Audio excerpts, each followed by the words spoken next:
Yeah. OnChain Revolution, you're not bullish enough. OnChain Revolution, you're not bullish enough. Every day we steady looking at the market, and we gon' tell you how to get started. Chain abstraction, fear and greed index, always looking at price action. Roll call in advance, you don't even gotta mention. Swap it in the decks, you're not bullish enough. Trade it in the segs, you ain't trenching enough. We do that market recap. Too much Bitcoin, gotta go to rehab.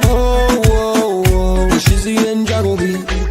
OnChain Revolution, network in the art. Every day we go live, baby, you know where we are. We mention all the networks and the crypto. Need some more liquidity, flipping and trading is the recipe. Too many protocols to count. I get high and I'm never coming down. Number go up, then I'ma say peace. Yeah, you thought that I was gonna leave. Yeah, we just getting started, man. OnChain Revolution. Every day.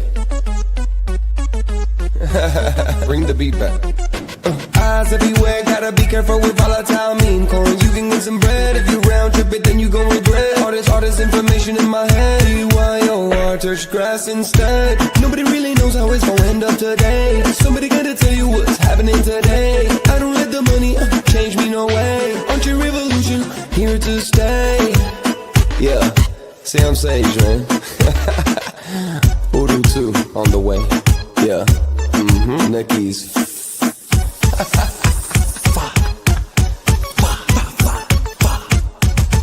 Yeah, OnChain Revolution.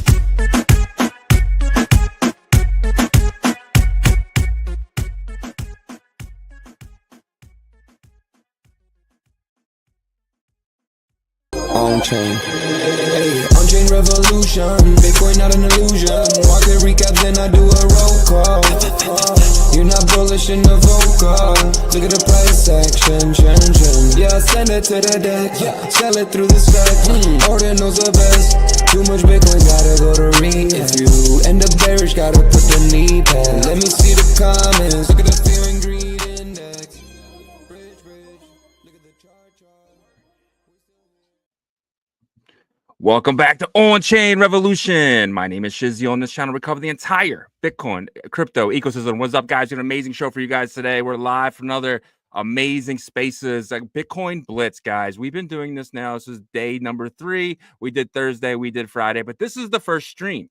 We think streaming is very important. We think every single project should have a YouTube strategy, and YouTube strategies are absolutely awesome because of the fact that you're bringing it face, you're showing the faces of these guys, and that's one thing about that I think Twitter Spaces kind of lacks, is not getting to know the actual founder or person who's actually bringing you the project, getting kind of their personality down. We think that is very, very important. And I think these streams are going to be absolutely awesome because we're going to be sitting down with founders. This is something that OnChain Revolution has been doing for a long time. We actually get face to face with founders and project, people, and really kind of bring you guys the exact, terminology and everything you need to know to kind of do your due diligence on these projects, right? This entire channel is about learning. This entire channel is about education, and that's what we're going to do today. So without further ado, let's get this thing started. Bringing my partner here, as always, Mr. Yagobi. What's up, buddy?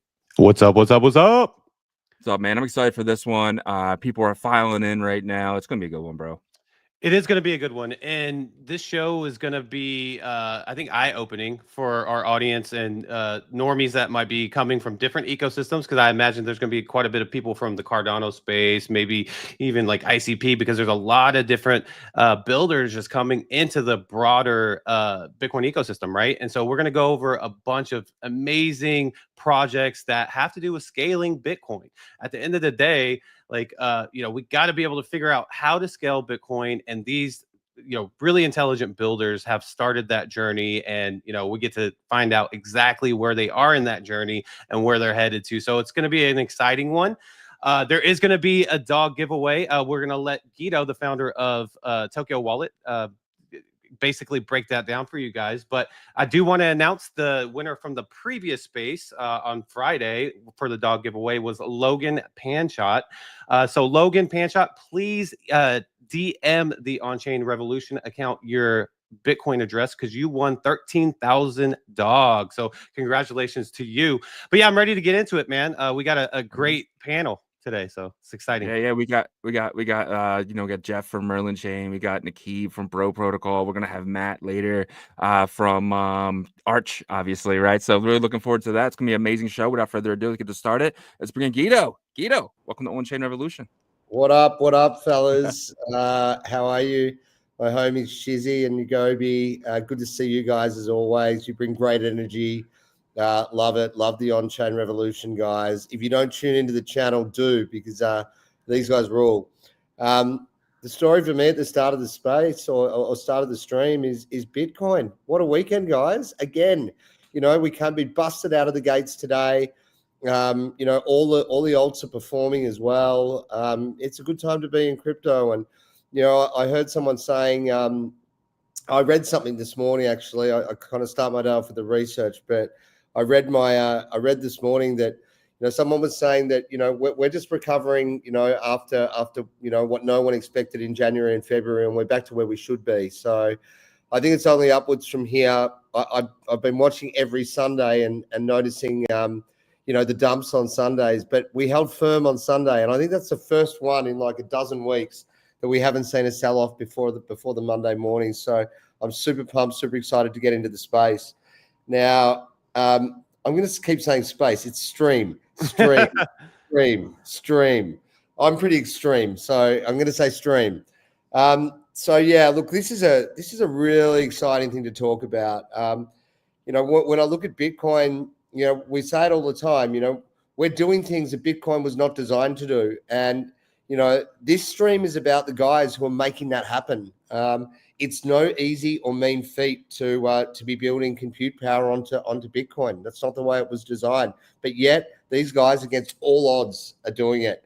Arch Network setting the standard. Those guys. We spent some time with them. We're still in Dubai. We spent some time with them in Dubai, and they're doing really, really great things and really got a good understanding of the protocol and what they're doing.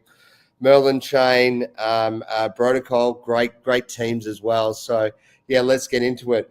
Right at the top of the space, we'd ask you to download Tokeo. If you haven't used the product, do. I think you'll be blown away by the UX UI. We love the way that it's rolling out. Further to that, I think you'll find it's probably the fastest swap from a mobile device that you'll find on Bitcoin.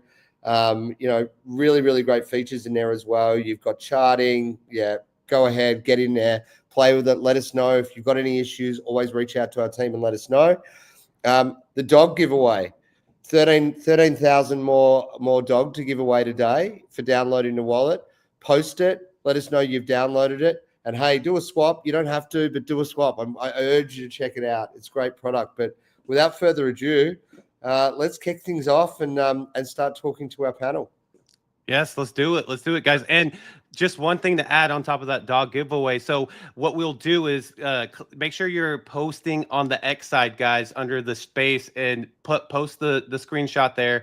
We will select a winner and then announce it for tomorrow morning's space stream as well. So the next day, give us that 24 hours, but we will definitely pick a winner there. But yeah, let's get into it. Our first guest is going to be Jeff, the founder of Merlin Chain. Merlin Chain is a Bitcoin layer 2, one of the OGs, the first to really use account abstraction. But I will let Jeff kind of break that down for the audience. But let's welcome Jeff to the panel. Jeff, how are you doing, sir? Great. How's it going, guys? Going well. Jeff, good to have you, man. Yeah. Nice to meet you the first time, And I'm forced to watch the whole trailer of OnChain Revolution, but first time. Hey, it's not a bad trailer. No, just kidding. What, you got something against rap, man? Or I'm okay with that. It's pretty cool. Wait, is the music made of AI? Like made by No, AI? it's Sam Sage from the Nukies. He's actually a rapper. Yeah. And he actually is one of our we love that guy. So he helped us out with some music. Yeah, we gotta find the homegrown artist, so he's from the Bitcoin ecosystem, and we definitely want to promote builders and artists from our ecosystem. But Jeff, we have you on every Monday for Merlin Monday, so our audience is pretty familiar with you, but there's a lot of audience that are coming from different ecosystems for this specific space. You have Cardano, like I said, possibly ICP, maybe Sui, everybody's interested to build with Bitcoin. Could you kind of give an introduction of what Merlin Chain is and how it relates to Bitcoin? Yeah.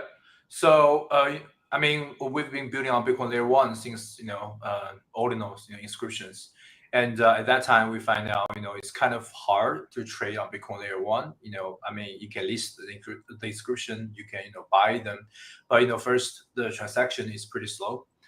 There's always RBF. The gas fee is very, very, very high. And not, all other ecosystems accept, like bridging or like providing LP deposit, to centralized exchange. So we had the ideas to put these assets into the EVM standard, which is like, wrap Bitcoin, has been here for many years, reached like 15 billion market cap. So we thought that was a great idea. So we built MerlinChain, which is EVM compatible ZK rollups, and so for the first time, users can bridge their Ordi, Stats, Ordinals, NFT, Bitcoin, and also like USDT, USDC, Ethereum, like all these tokens assets to MerlinChain. And we started that last February, and we got like 4.8, 4.9 billion TVL last year in April. So that was a crazy era that people are getting interested in Bitcoin ecosystem. So that's the first thing we did. And after last April, we started the BTC5. Basically, most projects you see today, Babylon, Solve, BlackRock, all these BTC5 projects, are working with Merlin, and some of them we actually start with them, working with them at very early stage. We helped Solve to build 1 billion TVL in just 1 month, and right now you can see all kinds of BTC projects out there. I think the whole idea about BTC5 is because we have $1 trillion, $2 trillion worth of Bitcoin sitting there doing nothing, which is bizarre. The Tether, they're using the stablecoin to buy to have like 4 to 5% yields.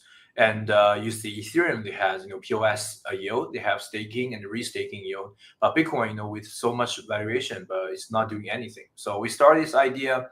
Many people had doubts, at that time at the beginning. But now you can see, I would say like over 5 to 10 billion dollar worth of Bitcoin on different chains. Not only on Merlin, but also on Ethereum, on BNB chain, on Solana, on Jupiter, on Base, and on Sway. We have great talk with Sway ecosystem last week in Dubai, and they're having all this Bitcoin there. So I think right now BTC5 is just a start. We tried different things. Some of them worked, some of them didn't work. But at least we proved BTC5 is a real thing, and people have real needs to use Bitcoin, as like the assets to create yields, to farm on different ecosystems. So that's the second thing we did. And the third thing we started this year is to build AI with the Bitcoin. And we realized, many things can be done with AI, like much easier, much faster. And with, chain abstraction, you can easily buy, Solana memes from Merlin. You can buy BNB memes from Base. So all these assets will be connected, to each other. If you guys try the particle network, Universal X, their product, you can easily buy any token. You can easily buy Bitcoin, BRC20 or Runes tokens by using Solana in 1 second. Without very, very, very low slippage. And so I think in the future with chain abstraction, the AI can do lots of things. You can get all this data from chain. You can recommend what token is like trending right now, and you can use your assets from whatever wallet to buy them. So we definitely think this is the future, and we are digging into that. So we released the Merlin Wizard 0.1, 0.2, 0.3, and allow users to get all this data from Merlin Chain. So next step, we will be getting all this data from other chains as well, but also helping users to generate transactions to get deals done easily. And also like BTC5, everything can be connected to AI. So like if you have 1 Bitcoin and you want the highest deal you can get, you can ask the AI. The AI will give you different kinds of solutions, and will create transactions for you, and you can make yields from a Bitcoin. So I think definitely like BTC5 and AI is the future, and we're trying our best to deliver the best product we can, and also to get great builders on MerlinChain. Wow. Absolutely, yeah, it's a lot. Wow. Awesome, great. Sorry, go ahead, Yagobi. Yeah, I was just gonna say that's a lot, right? That you guys have kind of brought to the ecosystem, and you know, you mentioned you know, a couple of things, and it's gonna roll into this next question here. But you know, if you could take like a minute or two to answer how the development of Merlin Chain has contributed to the growth of the Bitcoin ecosystem. You know, that innovation of account abstraction, we see it kind of with even Tokeo smart wallets and stuff like that. Could you talk for a minute or two on that? Yeah. So I mean, we go back for a year, from today. I think we started different things. First is the account abstraction. I think we first introduced this idea to Bitcoin Layer 1 ecosystem, right? So you can have a Unisat or Xverse, but you can also have the EVM or Solana address, binded to that address, and only you can have the private key. So you can use that account to do trades on different chains. And further down the road, they have the Universal X, which you can actually buy tokens, using your whatever chain address account. So that's the first thing. I think it's pretty big deal to the ecosystem, which I think before Merlin people don't do that or even think about that. Yeah, the second thing is BTC5. Like I said before, I think the BTC5 is a new narrative, and I mean for the past year, us and our builder like Salt, Salt was firstly built on Merlin, and we tried lots of strategies. We have the ETHA strategy, which is you using Bitcoin to lend stablecoin and use stablecoin to find yields on ETHA, and then when you withdraw, all the stablecoin come back to the Bitcoin and goes back to you, and the yield was really high, like 13 to 15% last year. We tried the Jupiter, which is using your Bitcoin to pick out LP in Jupiter. On Solana, which was like the highest APR ever, and that yield is on Bitcoin. It's not on stablecoin; it's on Bitcoin. We try farming, like all these other chains. Like right now, Hemi, before Bear Chain, Babylon, of course, and also other chains like Mode, ZK Sync, Tyco, Core, and BTC is farming on 20 plus different chains. Providing liquidity to the ecosystems and bring yields to the users. Like we're working with Sway on that as well. So. I don't know if that answered your questions, but I think, basically BTC5 and account abstraction are like the two proudest thing we have been building, for the past year. Right on. Yeah, great answers. Great answers there. Shizzy, did you have something? No. Good. Okay, I saw you unmute. That's why I said that.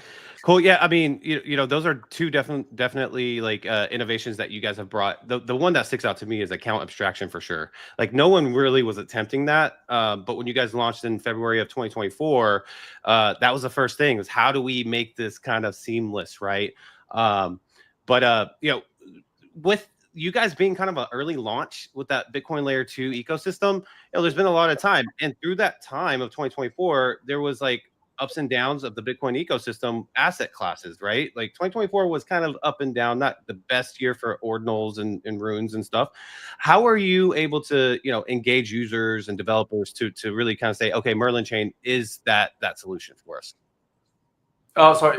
What's the last sentence you said? What strategy are you guys using to really adopt the users and builders? Yeah. I think last year was much easier because when we launched Merlin Chain, Ordinals, are at the its highest, attention from the market. So everyone, no matter from Solana or Ethereum, they're trying to to do something with inscriptions with Merlin Chain. When I was different countries talking to even the funding team of Town Network, they told me they stake Bitcoin on Merlin Chain, which was a surprise to me because we're not very familiar with their ecosystem, but. I think the first strategy we used last year is to include as many communities we can. So we include not only Ordinals, but also not only Ordinals of Bitcoin, but also Ethereum and other ecosystem users, so they can feel participated into the staking phase. And after that, I think we are thinking about, because at that time we saw the Ordinals and the rooms is kind of losing interest among traders, which is a sad fact. So we kind of pay more attention to BTC5 because when bull market comes, a lot of people with Bitcoin, they want big yields. And when we brought this concept with Solve, I think the market is gradually accepting it, and you can see lots of teams from the west, from the east, doing the same type of thing. So I think just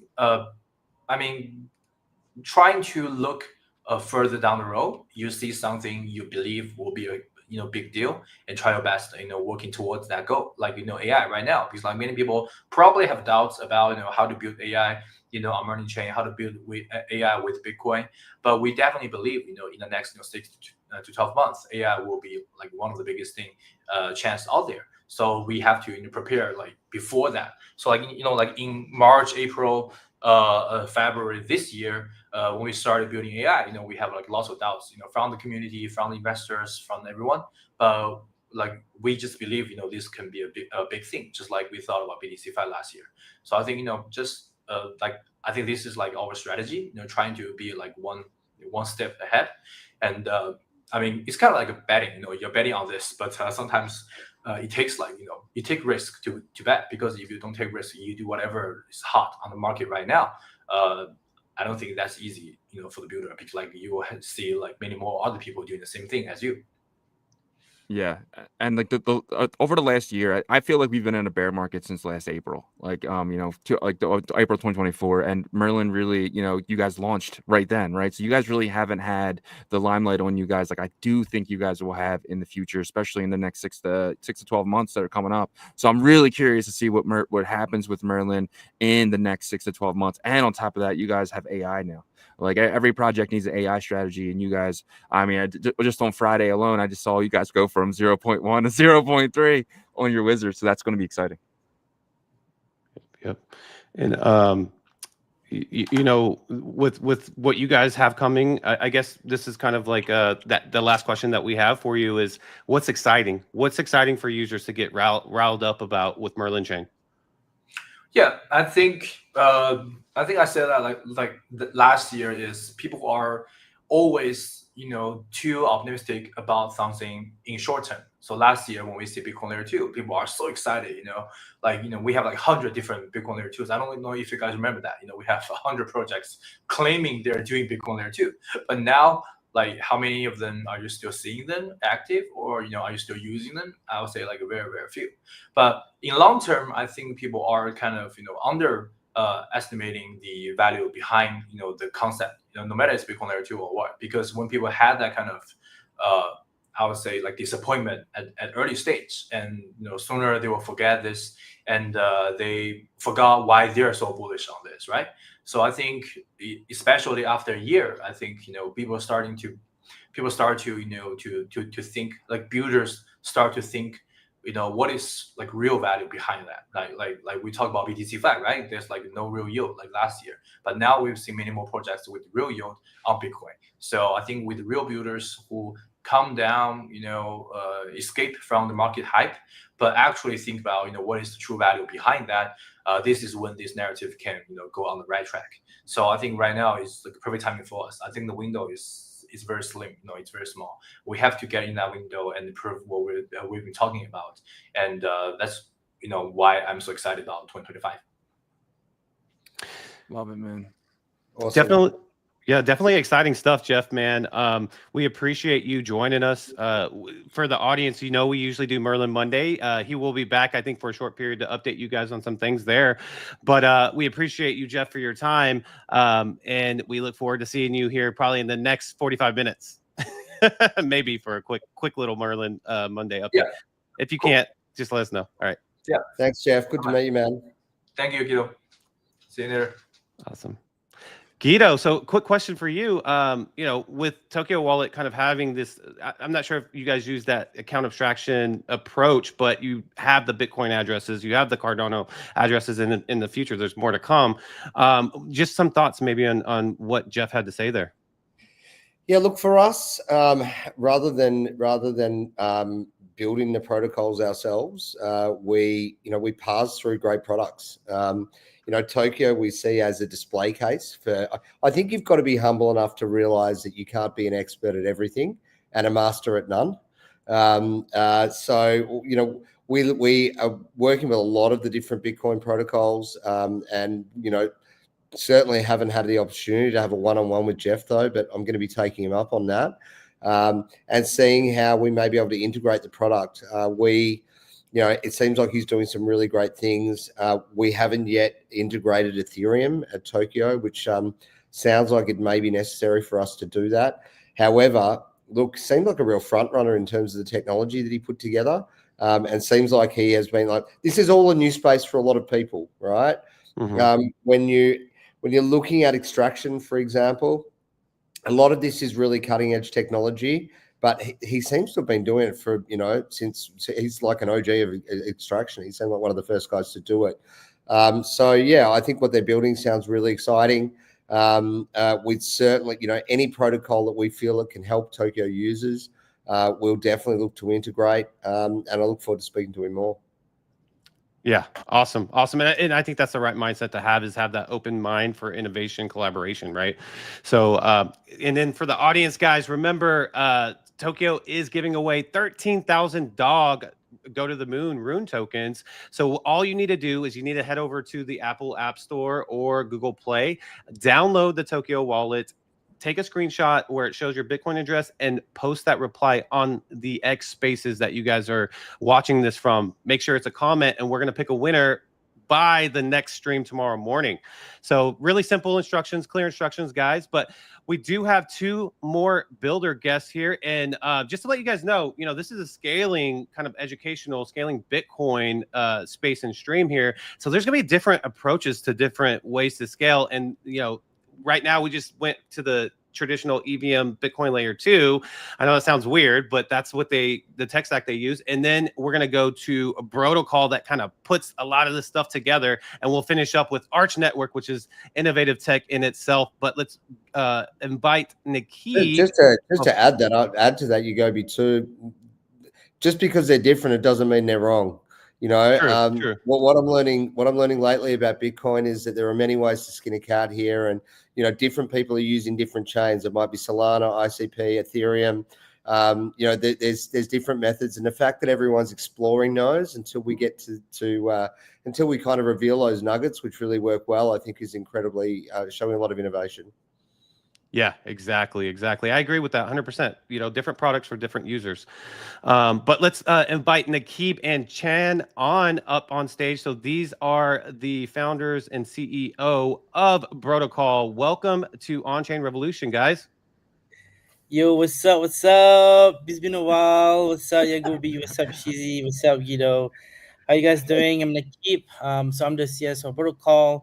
And here's Chan, the CEO, CTO as well, the brain behind all the tech things in Brotocol. Just a very quick thing. How can you not bust out a smile when you see Naqib? You can't. You can't not.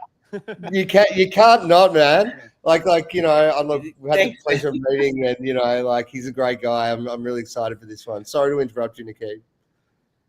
Yeah, I mean, dude, it was nice meeting you as well. Can't wait to see you in Vegas. Let's kind of talk things out deeply as well on how we can work together. That's the key thing, right? Like in this space, for sure, it's all about supporting the builders. It's all like integrating together and grow together in this Bitcoin space.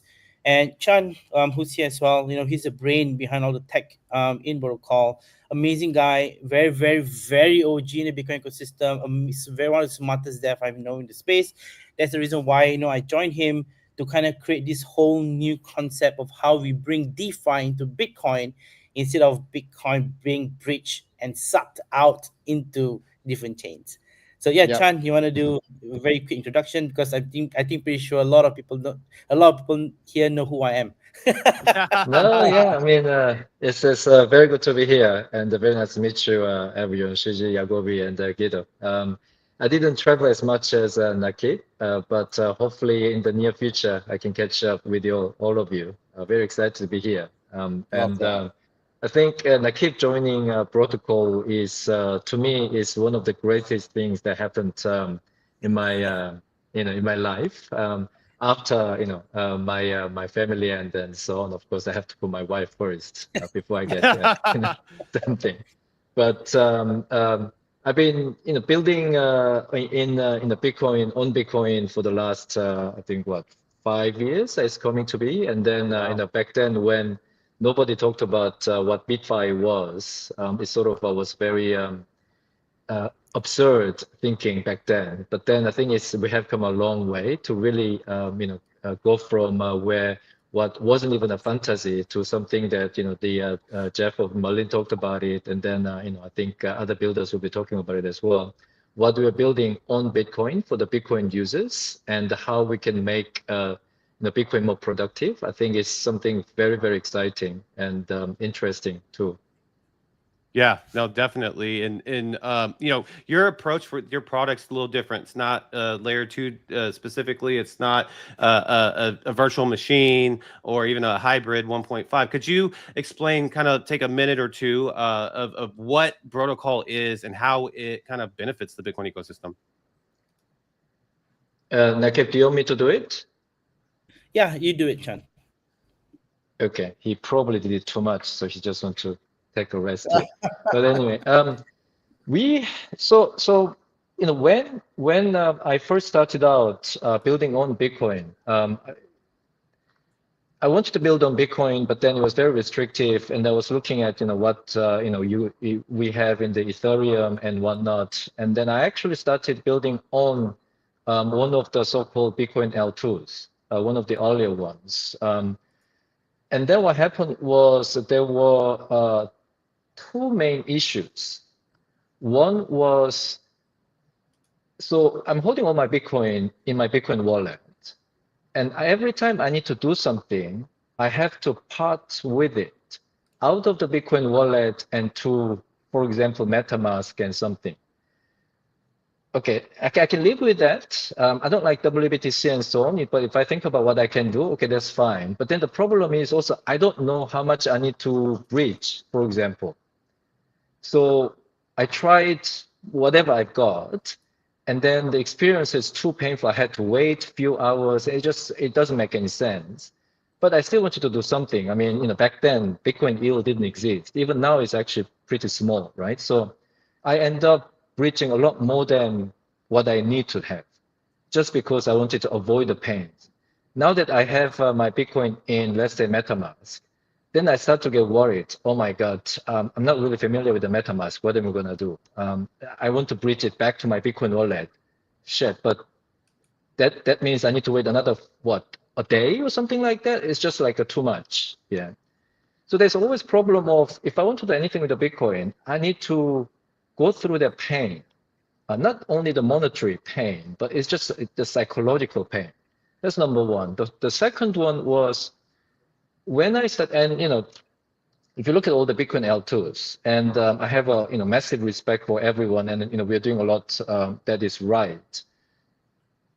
So sometimes I wonder, what is the role of a Bitcoin L2 that we have today vis-a-vis Ethereum of the today, for example? What can Bitcoin L2 can do that cannot be done by Ethereum and Solana? The fact is, not much. Now, against that, if I'm going to move my Bitcoin to somewhere else outside Bitcoin, I want some liquidity first. I want to be able to trade. I want to be able to do something. And partly it's because we are very early in the game, and this is a chicken and egg issue. But the fact is, we don't have the liquidity, right? Other than runes and BRC20, which gave us taste of what can be possible. But the fact is, I want to hold stables. The reason why I'm bringing my Bitcoin to Ethereum and Solana and so on, not to buy Trump and so on, is just to convert some stable because I want to do some shit, right? So then the question is, I want to be able to access DeFi. I want to be able to do something with the Bitcoin, but I want to be able to do it from my Bitcoin wallet. And when I'm done with what I have done, I want my asset, Bitcoin and all my Bitcoin asset, including stable, come back to my Bitcoin wallet, rather than my Bitcoin sitting in another wallet and me having to deal with it. So that's where the idea was born. Brotocol is all about bringing DeFi to the Bitcoin users so that we can access DeFi using the Bitcoin wallet, and also allows Bitcoin, non-Bitcoin users to Bitcoin what we have offer in terms of ordinals and so on in a much more efficient and exciting way. So that's how we started. And that's when I met Naqib, and we got super excited, and we sort of lost ourselves, and we are here. Yeah. I mean, a lot of things happens along the way, right? Like from what I met Chan in Paris, from what we discussed, things change fast, and moving on and joining Brotocol as CSO, my role is to grow the company in a direction that is aligned to what we envision, which is Bitcoin-centric ecosystem, right? The focus is always Bitcoin. The goal of Brotocol is like what the name says, bro, right? Our goal is to be a bro to all the Bitcoin ecosystem, be it if you're in L2, be it you're doing this different chains and so whatsoever. Our goal is to guide all these people back into the mother chain. Or if you are already building on Bitcoin, our goal is to connect one another to build that railway system where people can use Bitcoin easily to connect with different chains compared to just constantly wrapping the asset into other chains and wrap. And the problem is, like what Chan mentioned, nobody wants to wrap their Bitcoin, right? And there's a lot of risk wrapping Bitcoin. Bitcoin being depegged, whatever. Instead of Bitcoin or your smart contract get exploited. How many times have you seen applications or DeFi applications where the smart contract get exploited and the WBTC get lost, right? To minimize those risks, why not we wrap assets out from Bitcoin into Bitcoin, where we are managing everything with the security of Bitcoin. For example, right now in Brotocol, bro swap. Right? Let's say you want to buy some Solana, you see Solana, might be pumping, but I do not want to use my Solana to degen on GMGN or on any degen platforms. Right? I just want to hold it, maybe go up, and I want to sell it back to sets because everybody wants to stack sets. You can go to Bro Swap, connect your Bitcoin wallet, let's say Xverse, Ladder, whatever, right? Use your Bitcoin, swap it to Solana, which stays on Bitcoin. That Solana that you swap goes into your Xverse wallet or Ladder wallet or whatever, and then you just store that. Tokyo.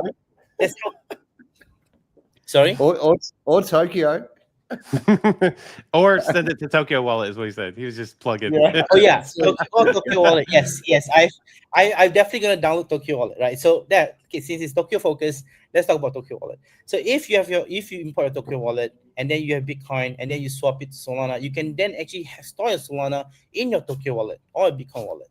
How insane is that? Instead of you having to usually wrap your Bitcoin, go to Simple Swap, go to exchange to get your Bitcoin up and swap it, and it's just a lot of hassle. With us, it's a simple click, right? What you're talking about, well, I get you, Naqib. What you're talking about there, bro, is that like people want convenience, and it's fine. Like we work around complicated protocols all the time. It's okay if you've been in crypto for a while, right? But if you're new to crypto, some of these tasks seem almost insurmountable, right? We're not planning now for the existing users. We're planning for the next 100 million users, right? That are entering into and where do they enter first? They enter into what they know, which is Bitcoin, right? So that's the first thing people think of when they're first coming into crypto. It's probably the first thing they buy. They're not buying. They're not probably buying more obscure chains. That's probably where they start. Now, if you think about, and that's what we're trying to do at Tokyo as well, right? If you think about, like swapping dog for snack or something, right? You've got to go from your wallet to a SEX over, switch for Cardano, buy that. It's the same thing that what you're talking about. Using something like Brotocol, right, which allows you to go to stay in a currency and you feel confident with, and storing that in a single wallet without having to have multiple wallets with multiple things. I think that you guys are absolutely 100% onto something. Like it makes sense, Let's make it uncomplicated. Let's try to make it easier for people. And sometimes I think the challenge for us in crypto is that we make it hard for people. 100%. We're all about simplicity at Tokyo and trying to remove some of the guesswork for new users. We talk about it all the time. Anyway, sorry to interrupt. I get what you're saying. No. Sorry, go I want to ahead. say, yeah, I want to say one thing. You know, I got to give Naqib a lot of props here because, he's always had, this heart to kind of say, okay, well, let's try to get more liquidity into the Bitcoin ecosystem. Let's kind of go that direction here. He hasn't really steered away from that, right? And so, I think that's commendable. And I'm really happy that you found this team because it seems like you're hitting stride here. I was going to ask you, are you going to bring on more users and stuff? But then you answered it already. You're like, we're going to be everybody's bro. We're going to be everybody's Brotocol. That's what we are. So, yeah. But I want to let you kind of, finish up here with, what do, like, for the audience, what should they be excited about with you guys? What's the next thing for them? I mean, look, for Brotocol itself, we are building multiple things, right? But our core asset has always been to bring liquidity into Bitcoin. I mentioned about BroSwap, where you can swap your Bitcoin to Solana or to tokens and you store it in your single Bitcoin wallet, which is insane. Of course, we have the Bro Bridge, which is our pioneering product, right? This Bro Bridge, if you try to use it, we have if not one of the best rates out there for you to bridge your Bitcoin to different assets or different change, like Bitcoin to WBTC. As much as I don't like it, but we still provide it for people that need it, right? Because we have to be inclusive. We have to be careful in this space. And the last part that we're building, which is also going to bring more liquidity to Bitcoin, which is the BroPay side, which is going to be insane. I already received a lot of projects that came to us that reached out to me that they want to integrate BroPay. So what is BroPay, right? So BroPay is a new product that we're building where, for example, right, you want to degen on runes or BRC20s or Bitcoin native asset like Ordinals, whatever, right? And you want to get more, while people in Solana, in Ethereum, most probably these people don't have Bitcoin. True fact, there was a tweet in the Solana ecosystem, how many of the Solana people own Bitcoin? 80% say 0. That's how crazy they are, right? But I respect them because they're believing their chain. So what happened is, if these Solana people one day want to come to Ordinals, want to buy a tablet wizards, want to buy a...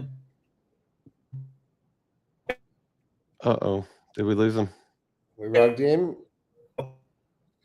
Yeah, I think we might have lost Naqib. Are you there?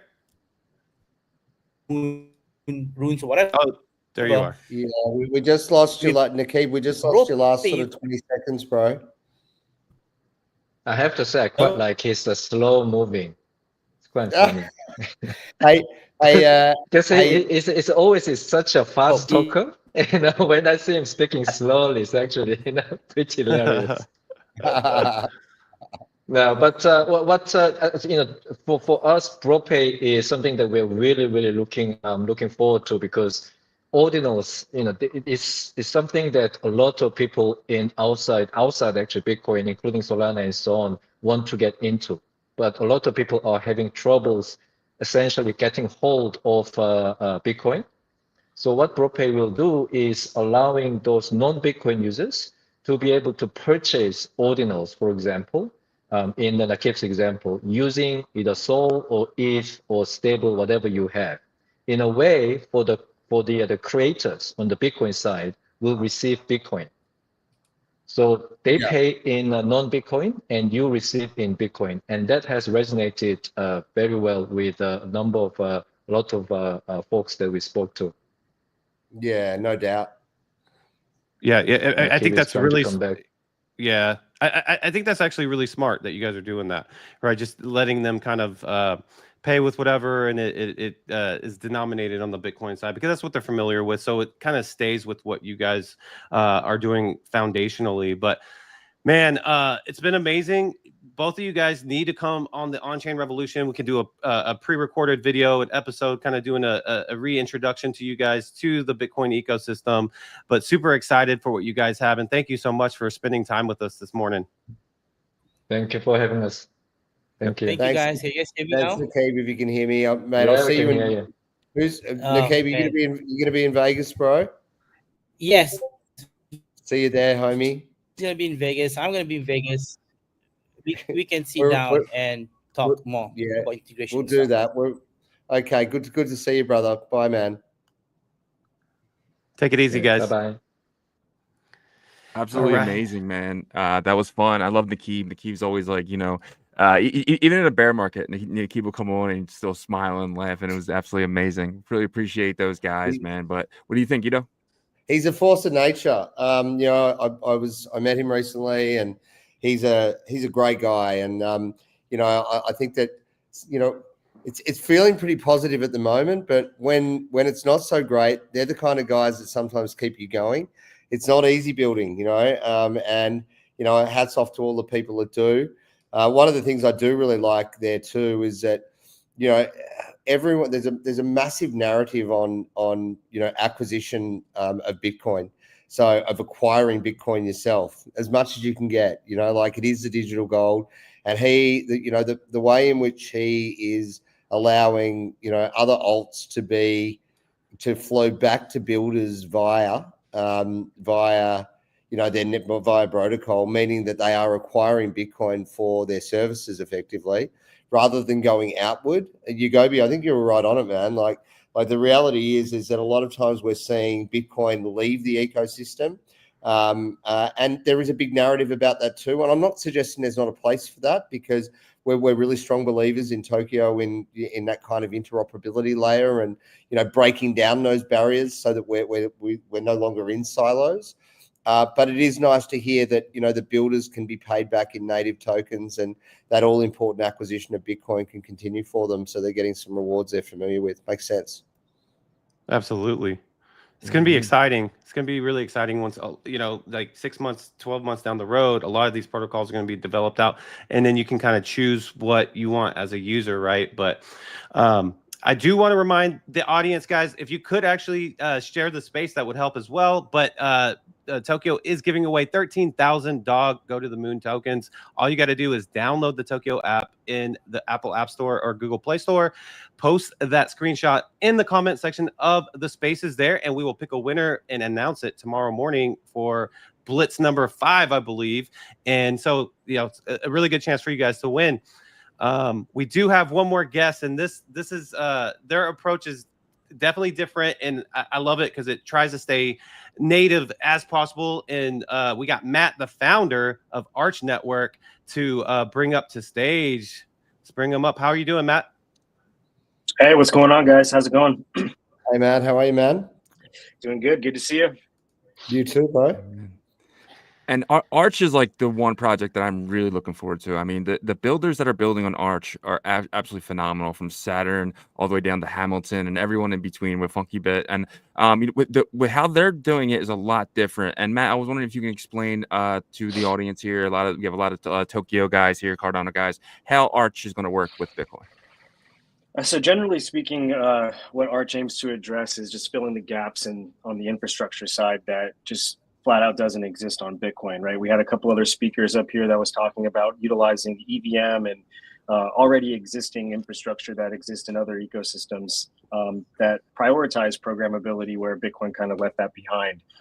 But more specifically, I can reference a few different things that Bitcoin's lacking, which kind of adds to this dilemma when it comes to building applications that tap into Bitcoin liquidity and really cater to the expectation of Bitcoin users who obviously care about the sovereignty of their assets and not bridging to other ecosystems, which they've obviously been able to do over the last 6-7 years through Wrap Bitcoin. So what we aim to do is, first of all, we built our own custom VM that is tailored for Bitcoin. We're able to index the mempool directly inside of the VM. We're able to construct Bitcoin transactions on behalf of users, so they don't necessarily have to trust anything other than Bitcoin. And more importantly, you get this very native Bitcoin experience where you're using the wallets of your choosing. You're getting to utilize like pristine native Bitcoin that's in your hot wallets without having to bridge first. So that's a very critical piece of infrastructure that wasn't existing before. Obviously, Bitcoin is not Turing complete. It just has this very limited scripting language that can let you do some things like DLCs and time locks and things of that nature. But if we're going to do actual composable DeFi that's comparable or analogous to other ecosystems like Ethereum and Solana, we actually have to go back to the root cause of why can't we do more pool-based architecture, do more Turing complete multi-party things. So you needed the VM to do those more complicated computations that Bitcoin can't do. And then another piece is there's no smart contract controlled wallets. That is really kind of the main piece of infrastructure that is needed to do pool-based anything in DeFi. So when you look at Aave and you look at some of these other lending protocols or AMMs and the key innovations that happened on Ethereum in the early days, it all revolves around these multi-party pools. That allows the rules of the smart contract to be governed by the validator network of Ethereum. So of course, as a liquidity provider, you are trusting that the validators of the Ethereum network are going to enforce the rules of the Aave smart contract or the Uniswap smart contract. And then of course, then you can kind of shuffle assets around on behalf of the users, and that's how you get to Turing completeness.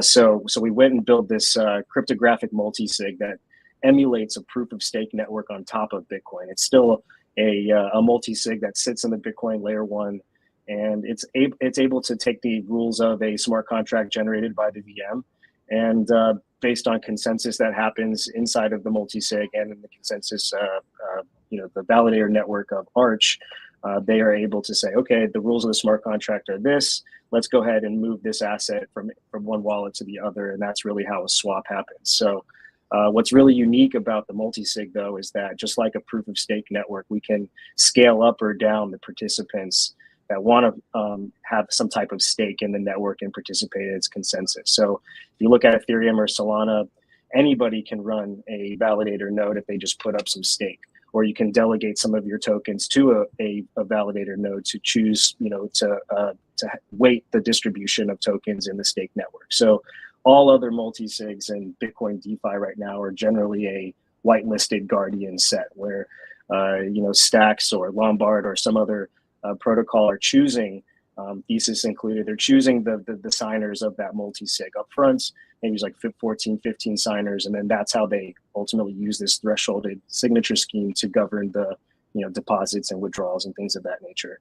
But what's interesting about Arch is anybody, just like a regular proof of stake network, anybody can spin up a node and participate in consensus and thus the multisig. So it has the ability to become progressively decentralized over time, and the keys of the multisig actually change from epoch to epoch based on the stake weight of the validator set. So that's really quite interesting, and it's an innovation that we've come up with here at Arch. Yeah, absolutely love what Arch is bringing. It's in my opinion one of the it's probably the most native approach for scaling Bitcoin. One of the biggest issues is trying to pry this Bitcoin from these ancient Bitcoin wells, right? That's but do you feel like Arch's solution can be that home base that does that? And do you feel like the solution basically will help Bitcoin's ecosystem explode? Absolutely. I think that we're kind of witnessing this transition or paradigm shift from the Bitcoin maxi to more yield maxi. As Bitcoin goes up and up and up in value, let's say it goes all the way to $1 million, how do you justify continuing to buy Bitcoin at $1 million price point? And it's because there's going to be a truly sustainable DeFi yield where you can leverage your asset and make it earn for you, so you don't necessarily have to sell your Bitcoin or even borrow against it to go and participate in other forms of DeFi. You could actually put your Bitcoin to work, and you can start to live your life denominated in Bitcoin terms, which is really where I think the world is headed. So you're going to start to see a lot of these Bitcoin maxis start to look at, okay, where are there more, sustainable and consistent and also conservative in the early days forms of yield. I think we saw 6 billion go into the Babylon protocol, which is not a small figure by any means. Also, almost 6 billion into the SBTC Stacks multisig, who largely the expectation is they're going to be receiving some form of yield. So I do think that there is a growing appetite for leveraging Bitcoin in a variety of new ways, and it's only going to keep accelerating and growing, and the expectation for that yield is going to grow too. So maybe Babylon was like 1% plus points. I'm starting to see a little more aggressive forms of yield, like 3 or 4%, and that's going to continue to hike its way up to 12, 13, 14% as DeFi. I think you're bang on it, Matt. It is about yield. You take the biggest standard being Bitcoin and look at the amount of liquidity that's locked up there. It needs to produce yield. And you've also got the biggest holders, no doubt. So it needs to produce yield. And I think there's some really clever. You guys are right on it. It doesn't only just sound like you know, you've built something which is easy to use. It's also, from what I've seen, incredibly secure too. And I think that if you couple that security up with yield that continues to increase, you know, the sky's the limits for projects like yours. It's it's you've done an awesome job. Well done. I appreciate that. And really, like, at the center of all this is, you know, the responsibility of building a Bitcoin denominated world, right? If you go to Ethereum and you go to Solana, everything is denominated in the network token of those ecosystems. Ethereum and Solana are at best a stablecoin, or I mean at worst a stablecoin. So that's the reason why there is no actually sustainable yield for Bitcoin in these other ecosystems, because if you're trying to capitalize on arbitrage, you're trying to capitalize on some liquidation event, you don't borrow Bitcoin to go and buy Fartcoin or borrow Bitcoin to buy Uniswap. You borrow the native network token in Aave, and then you go and capitalize on that trade. So that's why the native yield for Bitcoin on Aave is like 0.2% APY, because there really isn't any demand to borrowing that asset. So really the major opportunity of this cycle is building a Bitcoin denominated financial system so that it creates demand for borrowing Bitcoin, not just borrowing stable coins against your Bitcoin. And so when you have demand for Bitcoin, that's where the yield comes from, because the traders are willing to pay interest and the liquidity providers are making that interest instead of relying on these inflationary incentives that really subsidize the yield. Because that's really the state of the market is right now. There is not really a lot of DeFi yield for Bitcoin. There's just these inflationary points that get put on top of that very, very small amount of yield. So again, I think it's really going to be interesting to watch the expectations of that yield grow and how comfortable liquidity providers are going to be for participating in those new types of protocols as they start to posture up. Yeah, for sure. Yeah. 100%. And like one thing that Arch is awesome is like you guys are really helping your builders out. So and a network is nothing without its builders. Like Solana will be nothing without Pump Fund, without Jupiter, right? So you guys are actually helping your builders out by you guys have an investor called DPI, and they're actually investing in your builders. You're actually being out there and rooting for your builders and getting them funding. Absolutely amazing, by the way. I think that is phenomenal. But like, are you guys seeing an influx of new builders that come and want to build an Arch just because you guys are really, really helping the builders? For sure. Yeah. I mean, this was always part of our strategy. And you mentioned Solana supporting their ecosystem of builders and creating that culture of opportunity. You know, really, if you can go back to the early days with Serum, the first DEX on Solana, that was largely incubated and supported by the early investors of Solana, like FTX, for example. So these are the types of things that I think you need to do, especially when you have this new or nascent type of infrastructure that not a lot of developers are really that apt or comfortable in building on. Because if you're a builder right now, you know, your path to some type of liquidity event really revolves around throwing together a proof of concept, raising some venture money, launching a product, launching a token, and then hoping that you sustain the token price until your unlocks happen. Is this good for the market? I don't know. The jury is still out on that. But one thing is to be said is that it's definitely harder to build in our ecosystem if you're a dev. But our cross to bear is not the same cross to bear that the EVM builders are going to have, which is more like that friction for the user, getting them to bridge into these new ecosystems. So we feel the risk is justified, but we try to, you know, close that gap or shrink that chasm as best we can. We understand that it's hard to raise capital right now. So if you're a good quality builder and you want to actually build something that's going to be a lasting contribution to our ecosystem, we walk you in the doors of several VCs that we introduce and we vouch because we're actually taking notice and acknowledging who are the actual real builders who are not just trying to, you know, quote unquote grift. I'm not calling builders who are in the EVM ecosystems grifters by any means.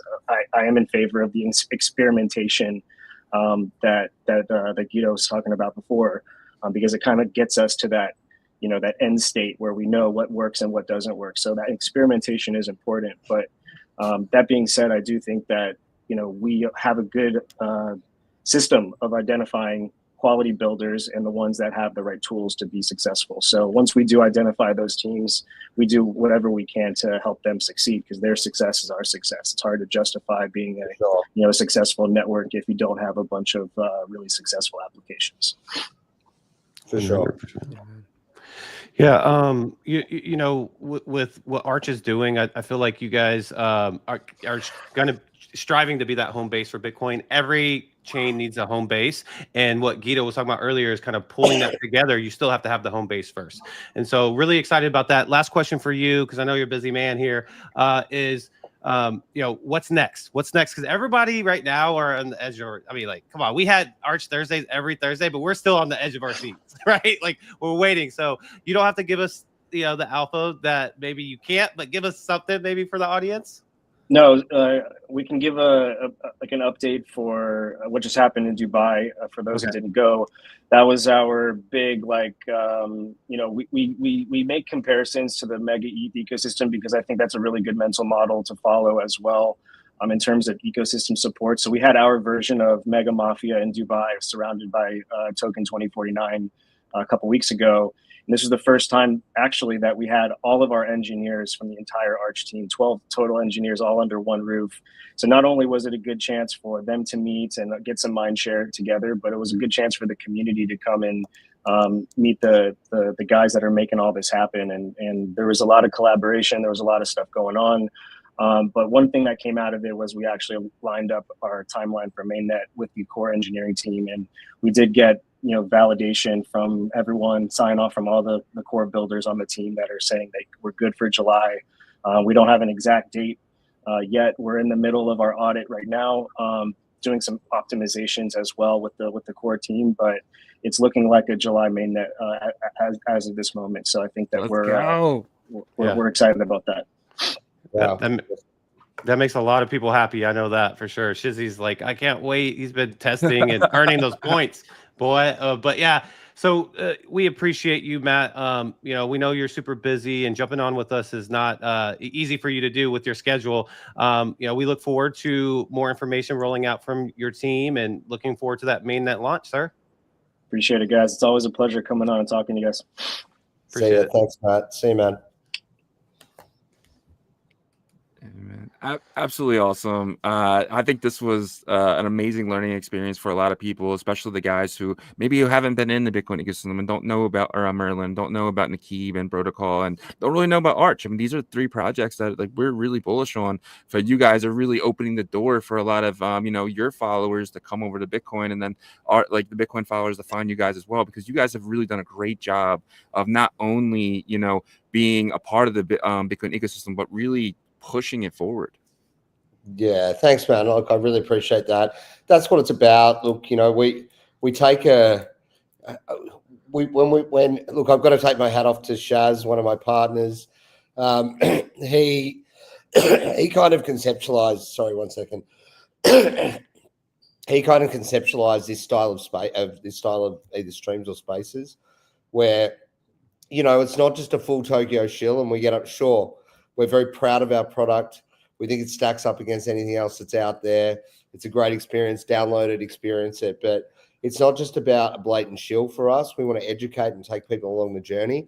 Like, wow, what a stream, you know, like you had, you know, starting off with Merlin and, you know, really utilizing the Ethereum stack. And I suppose, you know, was very early on and had really, I suppose, taken some early lead from some innovation and was still developing, and, you know, and sounded like, you know, they had some great systems going forward, you know, straight into, you know, into the bros, you know, that were, you know, channeling revenue back into Bitcoin. And then you go into Arch, you know, where those guys, you know, they're setting some of the standard in terms of how far the technology can go.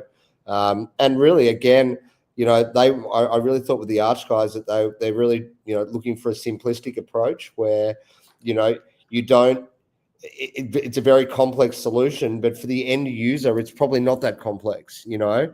The fact is that when you're using Arch, you know, and you're trading in Bitcoin, it's going to feel like you're trading in Bitcoin to buy other assets. Like, that feels to me like a great solution. And I had the opportunity to meet Matt in Dubai, and yeah, they're a great team doing great things. And so you guys, you know, look, I'm just so happy that we can work together and bring this stuff to the community. And, you know, we've got a space in a couple of hours. I encourage everyone to jump on. It's a completely different speed to this one, guys. This one's highly technical. and leaves me thinking, pretty deeply after it. But the next one is probably a little bit more fun too. So yeah, jump on the spaces, keep enjoying the Tokyo Bitcoin Blitz, presented by the Tokyo team and OnChain Revolution. And it's been great, guys. And I'll see you in a couple of hours. Sounds good. Thank you so much, Geedo. Thanks, legends. Bye. Take it easy. All right. Absolutely awesome, dude. Are you ready to kind of jump into our normal show now? Right. I mean, 415 people watching this stream. That makes me smile. I have to smile right when I say that. No, I'm just kidding. But it makes me smile because, it's really people wanting to learn, about Bitcoin ecosystem, scaling solutions. Like every scaling solution was a different approach too, right? Yeah. And you got to appreciate that. But remember, guys, if you're in that space, download the wallet with the Apple App Store or Google Play. Take a screenshot of the Bitcoin address part, put it in the comment, and we'll put you in the raffle for $13,000 Go to the Moon. We'll announce it tomorrow morning. Really, really simple there. Yep. So all you got to do is go to Tokyo.io. If you have Google Play, you want to do it that way. You had the iOS, you can do it that way. Download this wallet, guys. We love it. We've both been using it. I got some Billy on mine. I got some 8L on mine as well. I'm actually playing around the Cardano now. Like I don't even know who I am anymore. No, I'm just messing around over there, kind of testing the wild out and earning points. They have quests, and I'm somebody who enjoys a little gaming, and it's kind of gamified. So you have to do a few things here and there. So I'm kind of knocking out. I got like 60% of it done, bro. So I'm excited to knock out the other 40%. But this has been absolutely awesome. I figured we'd just take a quick break, play the song real quick, and then start it off. Get back in. Sound good? Sure. Let's do it. All right. We'll see you guys in 2 minutes.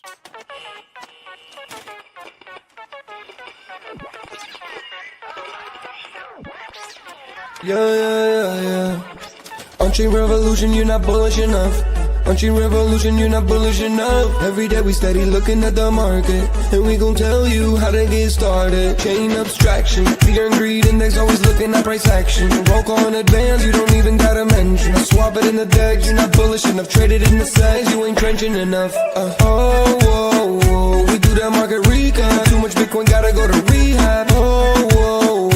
Shizzy and Yagobi.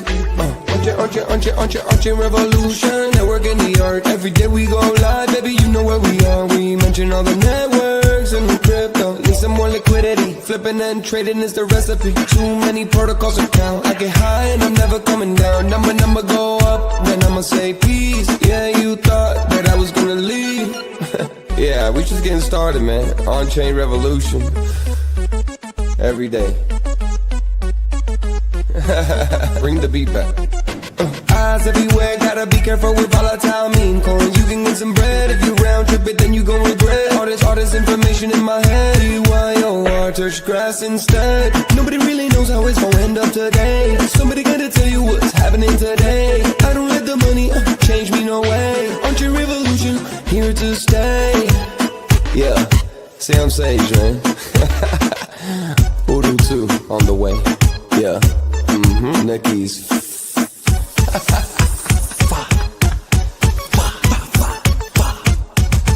Yeah.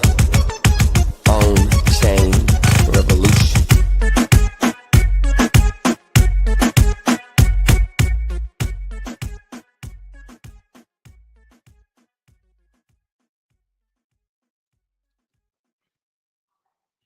All right, guys. Welcome back. Thank you guys for taking that 2 minutes. Really appreciate it. Gave us a quick breather, but we are ready to start the show. Get ready for another on-chain hour, and this is going to be absolutely amazing, man. But the markets, dude, surprisingly not doing well. What is going on right now? First time I've seen it in over an hour, and I'm kind of shocked. I'm a little shocked myself, but hey, look, Bitcoin has been running pretty strong. I guess I don't know, the markets didn't like that the deal was only 90 days between US and China. You think that's what it was? I'm not sure. I expected an explosion after that. That announcement yesterday. I think I sent you the tweet like probably 5 times. I was like, look, China US deal, and it didn't really do much. So I was a little shocked with that, honestly. Yeah, 100%. So we got Bitcoin sitting around 102,839. It was at 105 yesterday or Saturday, and now back down to 102, almost 103. You have Ethereum down about 0.6, but Bitcoin is down more than Ethereum, which is weird. It does look like the alts are holding up better than the king. Yeah, some stuff up 29% for Eliza. I mean, let's cut down and check the ES. So the ES is the S&P 500. It's up 2.5% today. So TradFi is looking really strong. The dollar's up a little bit today. Bitcoin dominance, though, is still down. Let's take a 62. Yeah, so let's take a look at Bitcoin dominance. It is falling, and that is a good thing. This is a really good thing. Even if Bitcoin pulls back here, I don't think the alts are going to have that pullback. I mean, look at this, right? So if you want to, put that line there, we've definitely crossed the, line. We're dropping here. We're dropping hard. For the Bitcoin dominance, which I absolutely love. I want to get Bitcoin dominance back in the 50s, so we can get some movement by a lot of these alts. Yeah, this is a good sign. Will it continue? I'm not sure, but it's starting to make a little sense, right? Bitcoin's at 102. Dominance is, I see that wick. It did bounce back up a little bit from that wick, but yeah, will dominance continue down? Will these alts continue up? I think Ethereum is really that variable, that indicator that we always have looked towards in the past, and we need to see an aggressive Ethereum here. Yeah, no, I agree. So I'm kind of getting that January 2021 feel. I know it sounds weird, right? But January, let's just look back at January 2021. So Bitcoin ran hard. Bitcoin was, at like 8,000 beginning of December. It finished December around 28, 36,000 in between there, right? It got up to like 36. I want to say the first week of January. But, you really didn't see Ethereum really start moving until like second week of January. So it does feel like that we are about to enter the second week of January here, where I'm actually thinking that altcoins could actually really start seeing a renaissance of movement that is kind of pushing the boundaries of Bitcoin. But then if that happens, and then same thing happened in January, Bitcoin started moving as well. I mean that's just a ricochet of events where we could have this bullish market for at least the next 6 to 12 months. I mean, that's the hope, right? That's the hope. But I am seeing, on CoinMarketCap, Bitcoin pulled back in the last hour at 1.3%. Ethereum's pulled back 2.44%. So I don't like that, because to me that gives me PTSD, right? Yeah, that gives me PTSD of like these alts kind of pulling back more aggressively than even Bitcoin. Now, the dominance chart does look pretty decent, but we did have that pullback up right from that wick. So maybe that's what we're seeing, why we're seeing kind of ETH and some of these other tokens have more of a decrease here. But I hope that this trend doesn't continue, because if it does, then we'll probably be going back up on the dominance chart, and no one wants that right now. No, no one wants that at all, except this guy, Michael Saylor. Strategy buys on the 13,390 Bitcoin. He posted. We should have saw his comment. He did post a Saylor tracker yesterday. So every Sunday it feels like he posts a Saylor tracker, and then Monday morning they announce the buy. So right now, this brings Strategy's total Bitcoin holdings to 568,000 Bitcoin, acquired at a cost of about 39.4 billion, averaging about $69,000, roughly $69,000 per Bitcoin. And the Saylor tracker, it is looking like he is not stopping right now. So this is the Saylor tracker here. It does feel like he is going to keep buying this all the way up, and I do think we go all the way up. To when? When does he stop? At $1 million. $1 million Bitcoin. So he just got funding for $82 billion, right, over time. So that's $1 billion for 82 weeks. I mean, right? Technically. So Yeah. Look, I was kind of joking halfway with that, because he just continually buys since 2022, right? Yeah. Or is it what was it, 2020 when he started to? So he started buying in August of 2020.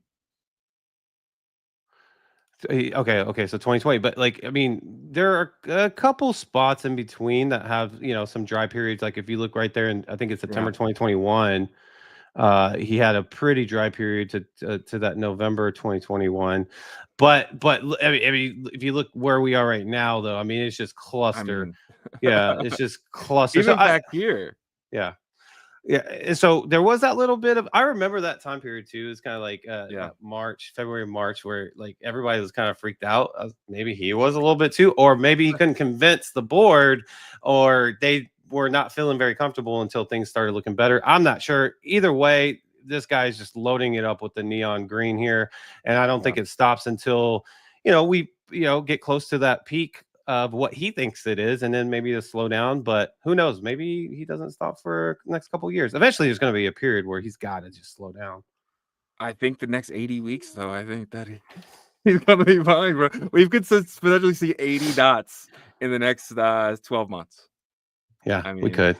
Well, I'm sorry. I don't know how many weeks. That's like 3 years. I don't know, but it's absolutely insane. Absolutely insane. So, but moving along here. So, my guy PlanB, he actually put out a video yesterday and got me so bullish. So, if you guys don't watch PlanB, I highly recommend it. He's the reason why my Bitcoin target for 2026 is around 700K. That's kind of his target too. His target is between 500 to 700K, and he posted this chart in the video, and he actually has it on X here as well. Let me bring it to you guys. So this is it right here. So this is 2020, this is 2012, right? This is 2017, this is 2021, and now this is potentially 2025, right? So he's basically saying, so this is the chart here. So when the RSI is above 50, it gets really red, and then obviously if it's between 10 and 0, it's blue, and then everything in between, right? So he's saying that we're going to see an RSI of 80 plus for about 4 months. So he's kind of expecting us to see, we're orange here. Orange is around here. He's expecting us to be high 80s going forward. We're going to see potentially some really, really massive movement because we got a lot of catching up to do. And if we have 4 to 5 months of RSI in the 90s or 80s, I mean, god damn, the price could just fly. It could fly. I don't know. I don't know what to expect. I am having that PTSD kind of come back to me with Bitcoin's price action today, and so this kind of pattern is very different from the previous ones. The only one that's kind of similar, it's weird, it's like the blue is the highest that we've ever seen blue, the lowest that we've probably ever seen red finish, and then now we got an orange. So I do think that there needs to be favorable macro variables, right? So maybe that deal extends and becomes more permanent between US and China, that this tax bill goes through, those kind of things. The Feds maybe gets over the harsh words from this administration and says, hey, I think it is time to ease up. Those kind of things is really what could push it through. But we have, in my personal opinion, we got to get some of that going. And again, this is coming from PTSD, right? Like, oh, we're here. No, we're not. We're here. No, we're not. You know what I mean? and it's kind of like, are we here now? I have a good feeling, but I don't want to go off of that because it hasn't been right the past 4 or 5 times. I'm feeling bullish, dude. You can only hold us down so long. You can only hold. I mean, we've been in a bear market, in my opinion, since last April. I've said it so many times now, and with a little bit of push up, we had it was really the Trump pump, right? That's all it was. And then you saw everything kind of take off after that, and right as Trump got elected, everything went to shit, right? So continuation of the bear market with that one maybe like 90-day area, but it's just been so bad. I mean. It's been just so crappy, and I feel like it's time, man. You can only coil a market up so much before it just springs and you can't control it anymore. Especially a new financial system type market that doesn't have the government so hard pressed against it, right? So I think we are in the right place at the right time. We just got to hang on a bit longer. Yeah, 100%. So we talked about it already, but U.S. and China reached a major deal. That's kind of why we had the big movement yesterday. We're kind of pulling back because it was only a 90-day deal. But you have to remember, I mean, U.S. is in talks with India. That could be a bigger pump than many people think, right? I think in India has been, it's like a 60% tariff on everyone else, right? To actually put things in India because they're smart. I mean, they want homegrown products and they want their people to buy their own products that's built there.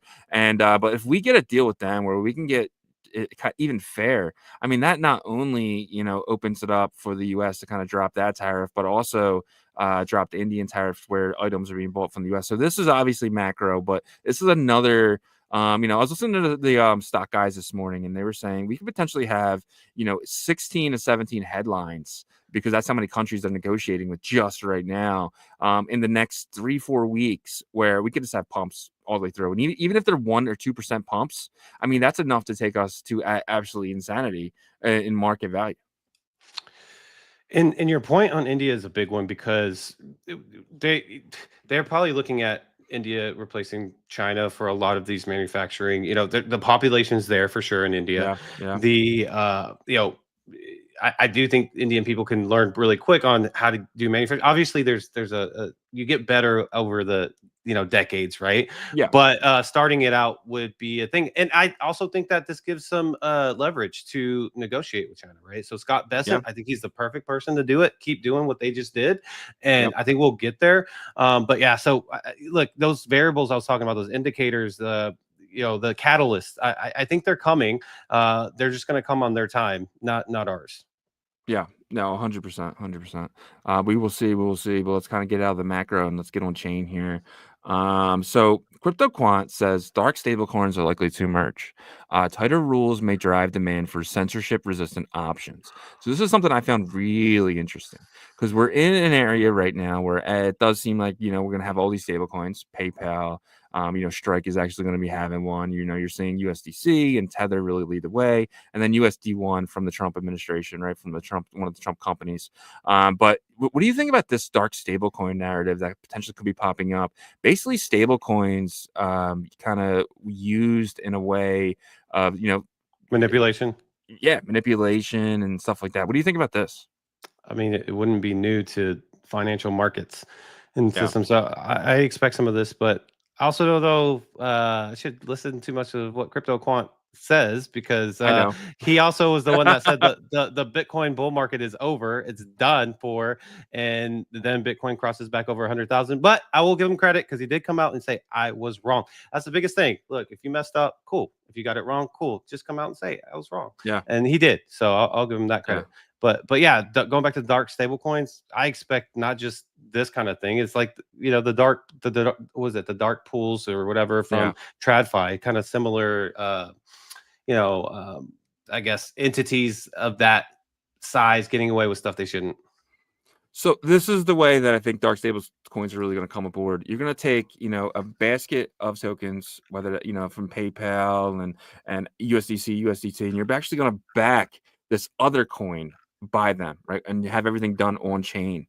And then you're going to have this other coin, which is censorship resistance, but it has the backing of the US dollar, but in a basket of coins. So you can't really do anything about that dark stable coin now, because you can do whatever you want with it, because there's no, you know, it has the power of USDC and all these other stable coins because it's backed by them.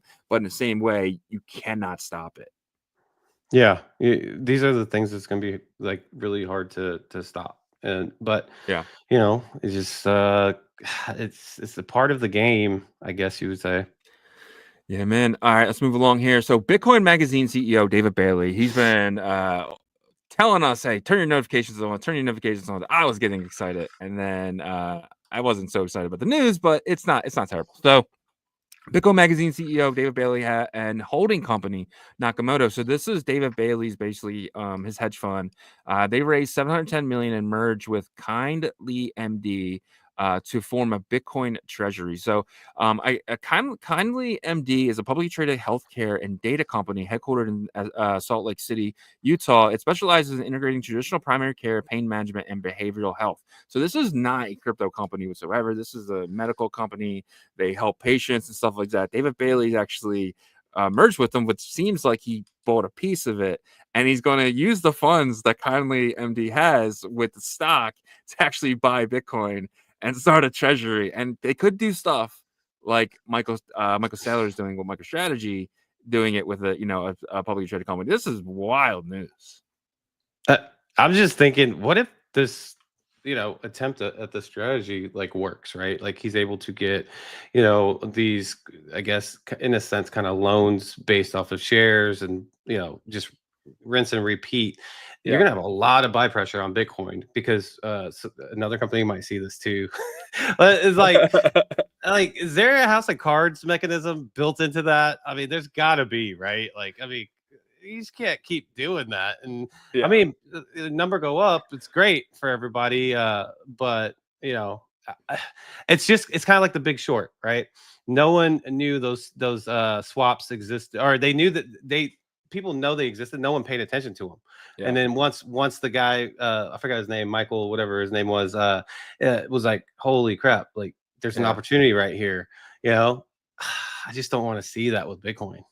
Well, you got to remember, he waited like almost a year. Like the companies are coming to him, they're sitting down at his desk, like, "What are you doing?" Right? It was like, "Are you an idiot? Like you're shorting the everything. You're shorting the world at this point." And he was right, but it did take like 18 months for him to be right.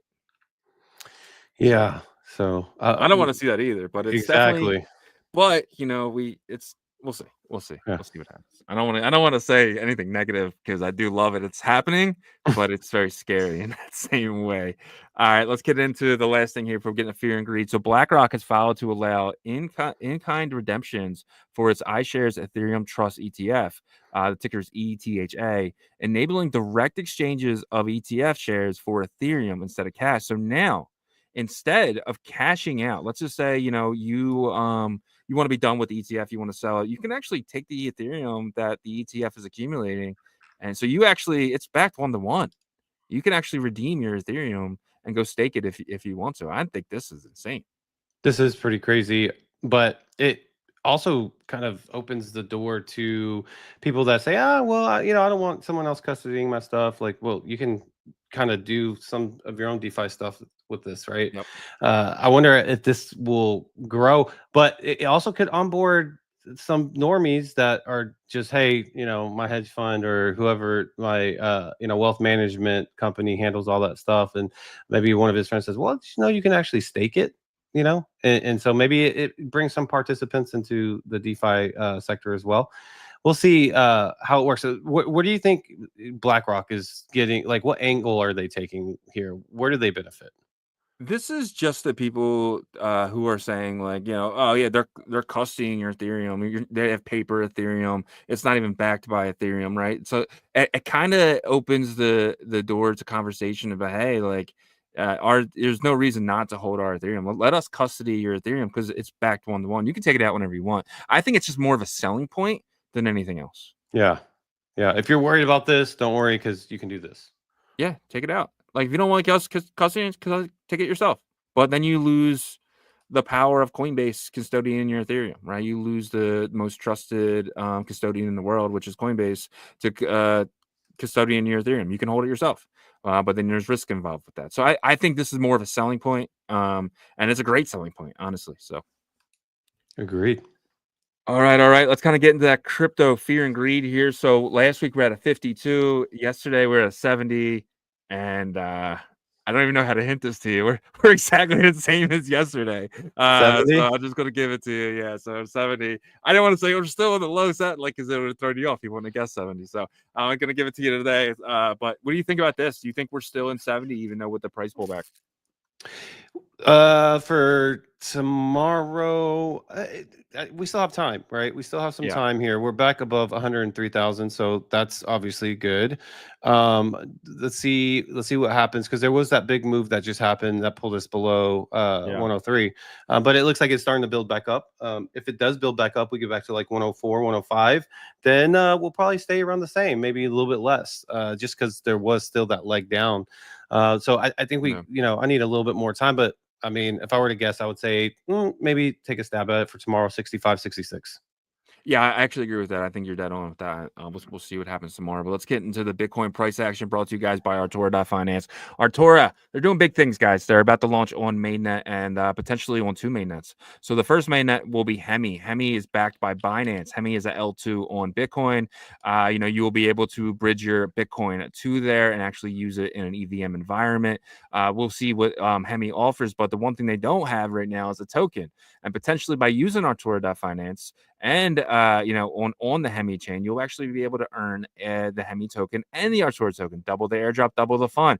Definitely an opportunity for low leverage and low money, couple $100, potentially with some low leverage. Hey, if you win, awesome. If not, don't worry, because you potentially are earning an airdrop. And then are also going to be launching on Botonix. Botonix is a spider chain.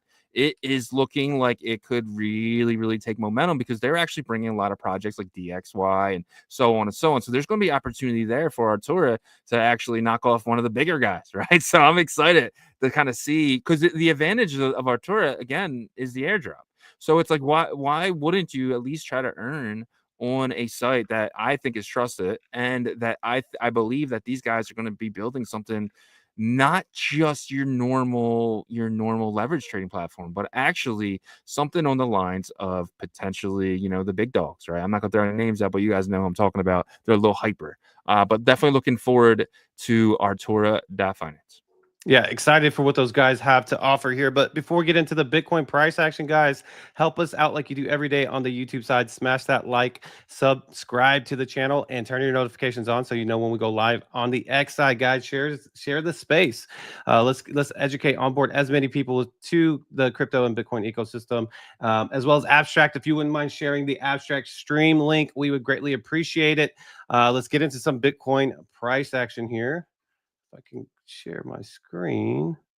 All right. Nope. There we go. All right, cool. Yeah, so we actually just got back below 103,000 again. So it's playing a little bit of back and forth here now, right? As soon as I say that, right, back above 103. But the hour chart is definitely looking not so great, right? We were sitting right at 104.4 with a big red candle that brought us all the way to 102.5. We are seeing a little bit of a bounce back here, but you can see, man, the Bollinger Bands. I'm so happy that myself showed me this, because you can really see that when the consolidation hits, I think you just got to kind of be more aware once it starts to tighten, but you can't like say, okay, there's going to be a huge move in the next like 10 minutes, 30 minutes, etc. You just know it's coming before it opens back up. And that's exactly what we saw. We actually even saw a pretty big green candle here, but it still stayed pretty tight. So what that told me was, okay, there's probably another move here. And that's exactly what happened here. So we're going to see it's starting to open up a bit here. We're going to see if we're going to, go a little bit sideways from here and maybe kind of have this new consolidation range of 102 to 104 around there. The stochastic looks like it is about to get to oversold territory here. We're right at that 20-point mark. We're at 23. I do think we'll probably end up getting there. Maybe not. Maybe we do have a good bounce back. We actually might not make it here, and then we have a reversal. But I say that I do think we're going to actually go past it, because you can see the sell pressure is still pretty strong here. So that sell momentum on the MACD is looking, I mean, this is the biggest red candle on the MACD since you got to go back probably over here. So to me, this was a liquidation event. Market makers probably, trying to get the euphoria of these traders that got a bit too greedy, is what it seems like to me. Remember, it doesn't matter if we're looking bullish or not. They still have their opportunity to make money, and they will make money off of you guys. I promise you, they will not stop that. But anyhow, second half of today, probably more of a, chop back and forth between 102.5, 104.5, around there, unless, again, news can always turn things either really sour or really great, really fast. So, but that is what I'm feeling for the second half of today, is kind of a consolidation with downtrend. If we go to the 4-hour charts, 4 hours kind of giving me the, it's that 1 hour is giving that what is it called, the not conviction, but the backing, I guess. I can't think of the right word right now, of the 4-hour chart, right? So we are in that sell pressure on the MACD still, and it's still looking really strong here. We have been in oversold on the RSI since 11 a.m. yesterday on the 4-hour chart, but it's just now tightening. You see, this was open here on the 4-hour because it's a bigger time frame, right? So it's not going to be as quick as the hour chart. So it's just now, tightening. which was on Sunday, kind of afternoon at 3 p.m., the Bollinger Band started to tighten here. So, was this the big move of this tightening? I think it's so early in that tightening that we probably have another move here, whether it's going to be another leg down or a leg up to have that continuation that we've had for the uptrend. So, really need to see how the rest of today plays out, and then I could get more of a feel of maybe Tuesday and Wednesday. But yeah, so what I'm seeing on the indicators though is we're going to have this continuation down for a little bit. So that is what I am seeing here. Let me get here. All right, now on the weekly, oh no, we started the week with a red candle, but look how many green candles we had before that. I'm feeling pretty great about this, honestly, even though this is a red candle to start the week.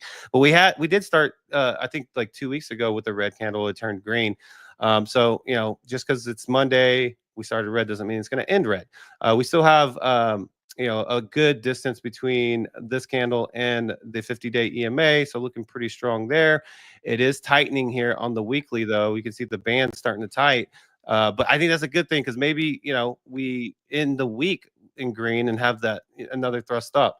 It's weird. I feel like most people are calling for close to all-time highs this month or early June, but when like the masses think one way, sometimes it's the opposite, right? But I don't know. I feel like this time is different, and I know people have never heard that before, right?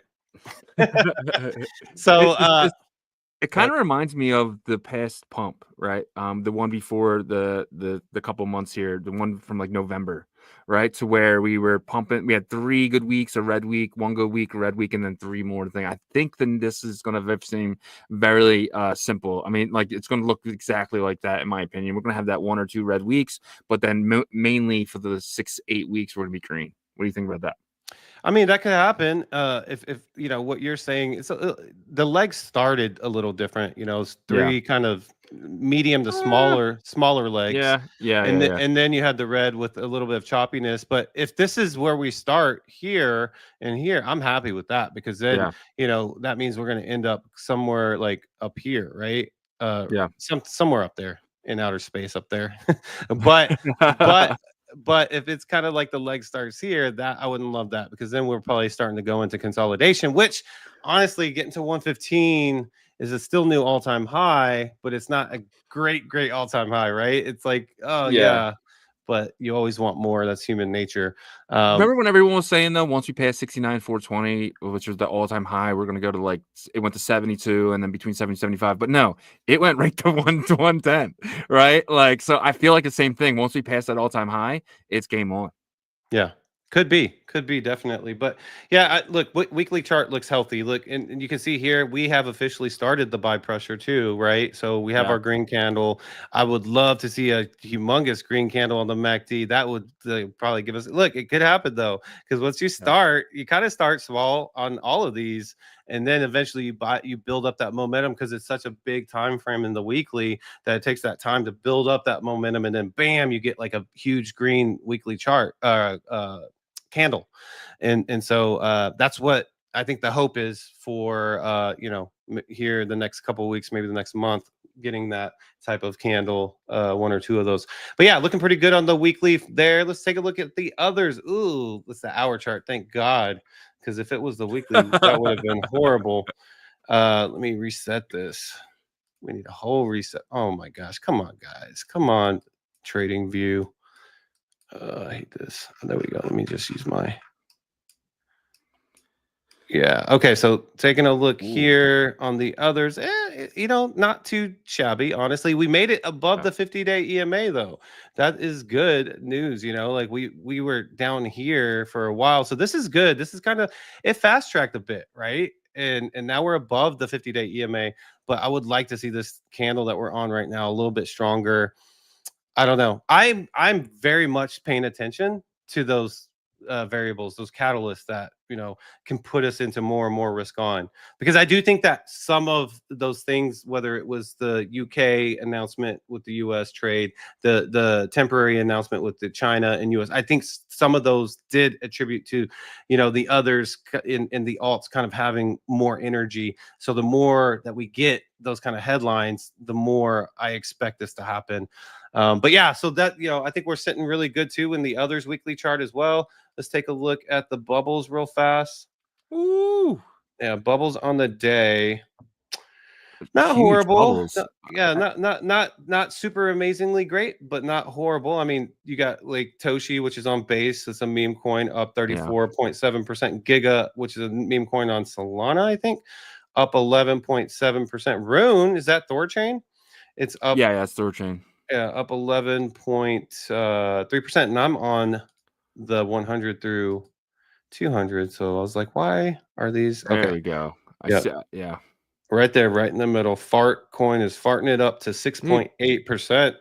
Leading indicator for the next day, dude. Farcoin, whatever Farcoin is, Farcoin's green today, the market's green tomorrow. Farcoin is red today, the market's red. It's been the leading indicator for the next day. It really has. Yeah. I mean, it's looking really good there, and some of these other memes as well. So I don't know. I feel like we're looking fine. A couple pullbacks in some of these tokens that probably ran up pretty strong the past couple days. But we'll be okay, guys. That is what I'm seeing for Bitcoin and crypto alts price action. Yep. Great job on that, man. And let's jump into some roll call here. All right. So first is first on this channel. If you don't know, if you're new to this channel and don't know, so every day we give an opportunity to somebody to win, and that win is actually recorded, and we're going to be giving away a Bitcoin frog on December 31st to the person who has the most wins. And today the winner is my man Lackey Lukey. Congratulations to you, Lackey. I'm slacking on the days here. I don't have the days in there, but you, my friend, let's see how many wins you got. So your last win was May 6th, 13. So you now have that 1-4. Congratulations to you, man. Absolutely amazing. Let me add that date in there so I don't mess up. Oh, no, today is the 12th. All right. Congratulations to Lackey Lukey winning the day. Well, let's kind of get into the rest of the comments here. We got Danny Boy. Shout out to Danny Boy is here. My guy Mats is here. Shout out to Mats. Malam Yuri. Absolutely amazing. Reaper is here. Someone got reaped. Yeah, that sucks. I didn't realize that. Danny Boy is here. ASAP Benji is here. PJNZ is here. Shout out to PJNZ. Danny Boy says, the night not yet, Lackey. If you ain't in Dream, he keeps pushing Dreamy's Dream. I gotta look into that, Danny. Lackey Lukey again. Shout out to Lackey Lukey. Danny says I don't see 105.8. I see 104.5. Lackey Lukey says congrats. All right. Kind of get into. I got Mempool Punk is here. Glass Hopper is here. Shout out to Glass Hopper. Bobby. We got a Bobby here. Shout out to Bobby. Your first time making roll call. Thank you so much for being here. Vegans is here. Shout out to Vegans. I hope I said your name right.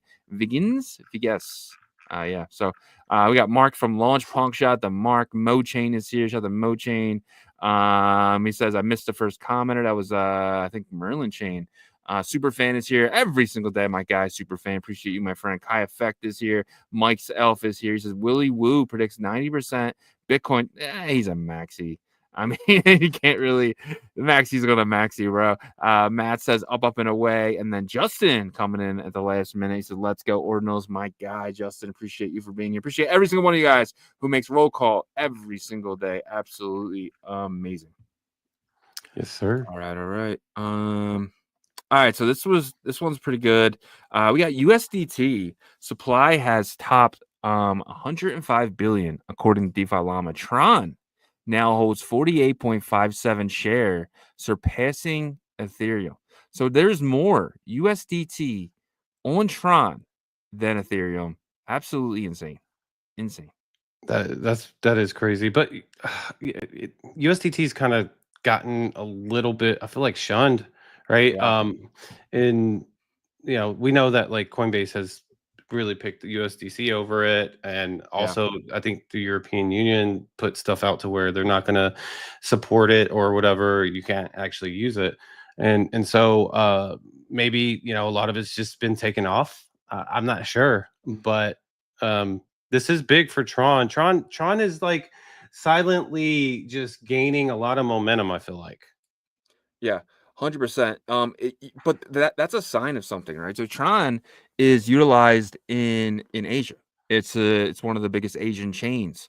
I don't know a lot of people in the West who use Tron, but in the East and maybe Europe, maybe like that far west, but like not really in the US.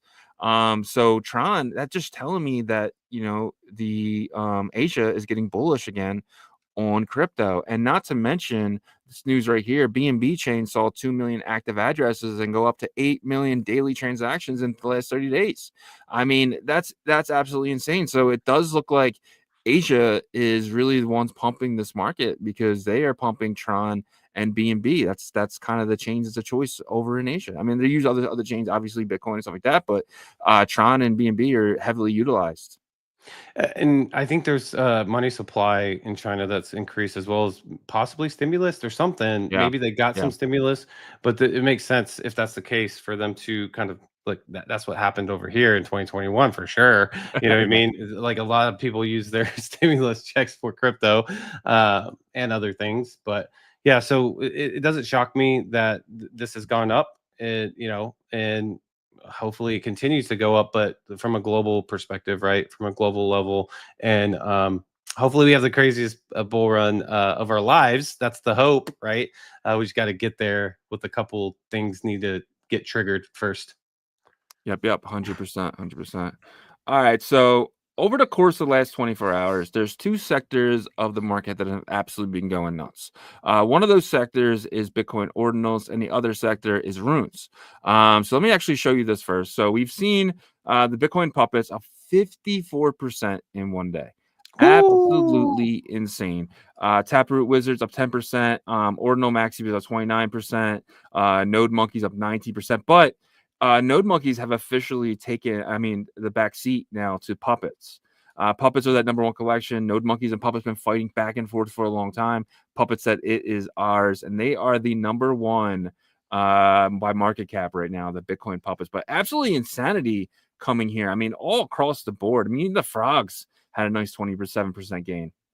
Yeah, look, Ordinals definitely are looking bullish right now.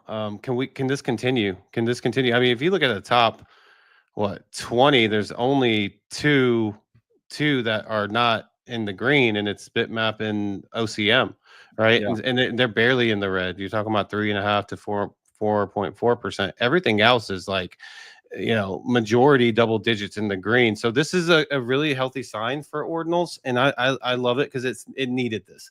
And I just hope this momentum continues because, look, in my opinion, some of the best collections, and yeah, in my bias, probably, we were in Ordinals early 2023, right? And so, but just the beauty of how Ordinals works with inscribing, and you can inscribe on sats, all the special sats, all these things. It's just I believe it deserves, to be, in my opinion, a top, if not the top chain for digital art. But we'll see how much this momentum continues to grow, because I really hope it does, because Ordinal holders, man, they're believers. I mean, they've been here for a long time. And holding on. Ordinals have been beaten down the hardest out of any asset class, in my opinion. I think Ordinals are one of they got beaten worse than the NFTs, right? So NFTs took a pretty hard rip down over the last couple months as well, but nothing. I mean, Puppets are down almost 93% from its all-time high. There's so much growth left. I mean, I think these all eventually pass their former all-time high dollar value wise, maybe not Bitcoin wise, but definitely dollar value wise. I think you're seeing an asset class right now actually be discovered by new people, and it's on the chain with the most liquidity, right? So on a $2 trillion chain, and it's actually on chain and not in some Amazon warehouse. That is another thing about this as well. So it's on the greatest cloud system in the world, that is Bitcoin. So what do you see now? Do you see maybe a pullback from here? Or do you say continuation of this move? My PTSD is telling me yes, we see a pullback. Look, the puppets are up 54%. OMB's up 30%. Yeah. There's going to be some profit taking. Yeah, the ordinal communities, they believe in ordinals and they're long-term holders, but they also have a lot of talented traders, right, that are going to take profit. And I think we're going to probably see that here in the next 2 days. Yeah, unless 100%. Bitcoin like takes off crazy, and maybe even if Bitcoin takes off crazy, because they might want to just be in Bitcoin, so we'll see. That's the problem with these, right? We're seeing a little bit of a pullback today and yesterday with a lot of sideways. If Bitcoin's moving, people get into Bitcoin, right? And then they come back if they need to, right? So if they want to. So we'll see with that. But let's jump over to the counterpart, which is runes. And I hate how Magic Eden hit them, but I'm getting good at finding them again. So let's put it on the daily here, and let's put the badge on. Make sure you guys are badging it up. These are the ones that are actually the real tokens and not no bullshit where your O is a 0 and you're actually buying the wrong one. So make sure you guys are badging it up. And I'm on the 1 day, so let's look at the volume. So dog only up 4%. So dog really didn't move, but everything else really went nuts. So you're seeing right now, you're seeing the pups absolutely insane, and I'm in the pups right now. I'm very excited about this move because I doubled from my buy 2 weeks ago. Absolutely awesome there. And then you see Magic Internet Money about 2.98 sats, around 12% up. Billy had another huge move. I mean, Billy is back over $20 million market cap. Really, I mean, Billy and Pups have been back in, like, really keeping in there together.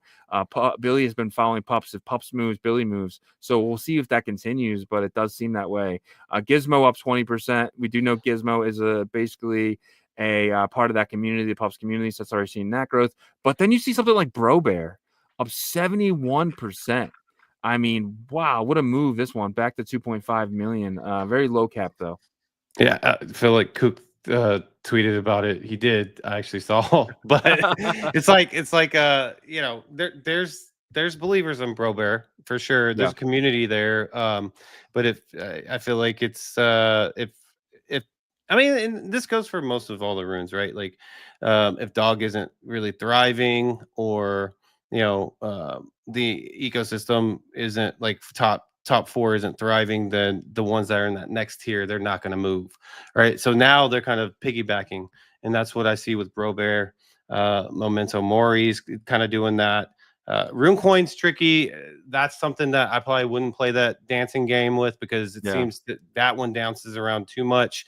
But yeah, no movement though. Yeah, no movement really. Cycle Hamster is one of the ones that are like Bro Bear though, I feel like too, right? So you see the ones that are like right at that $1 million mark, and a lot of these got to like $8-10 million last run up. So we're gonna see which ones thrive on this move up if there's a continuation with alts and the Bitcoin assets. I really hope there is, man, because it needs it.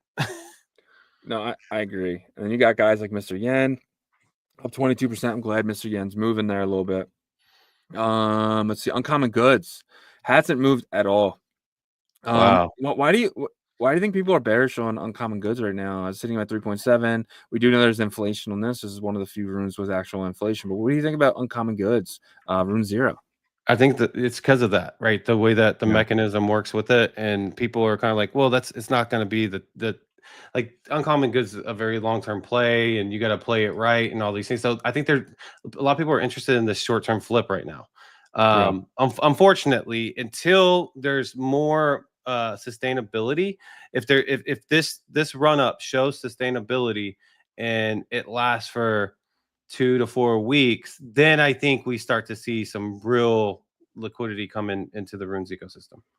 Yeah, no, I think so too. I think the runes ecosystem has a long way to grow. Again, runes and ordinals have been beaten down pretty much the entire time, because everything is kind of, you buy and sold in Bitcoin, especially through Magic Eden. I know Slingshot's going to change that, but as of right now, if you want to buy a rune or an ordinal, you got to give up your Bitcoin.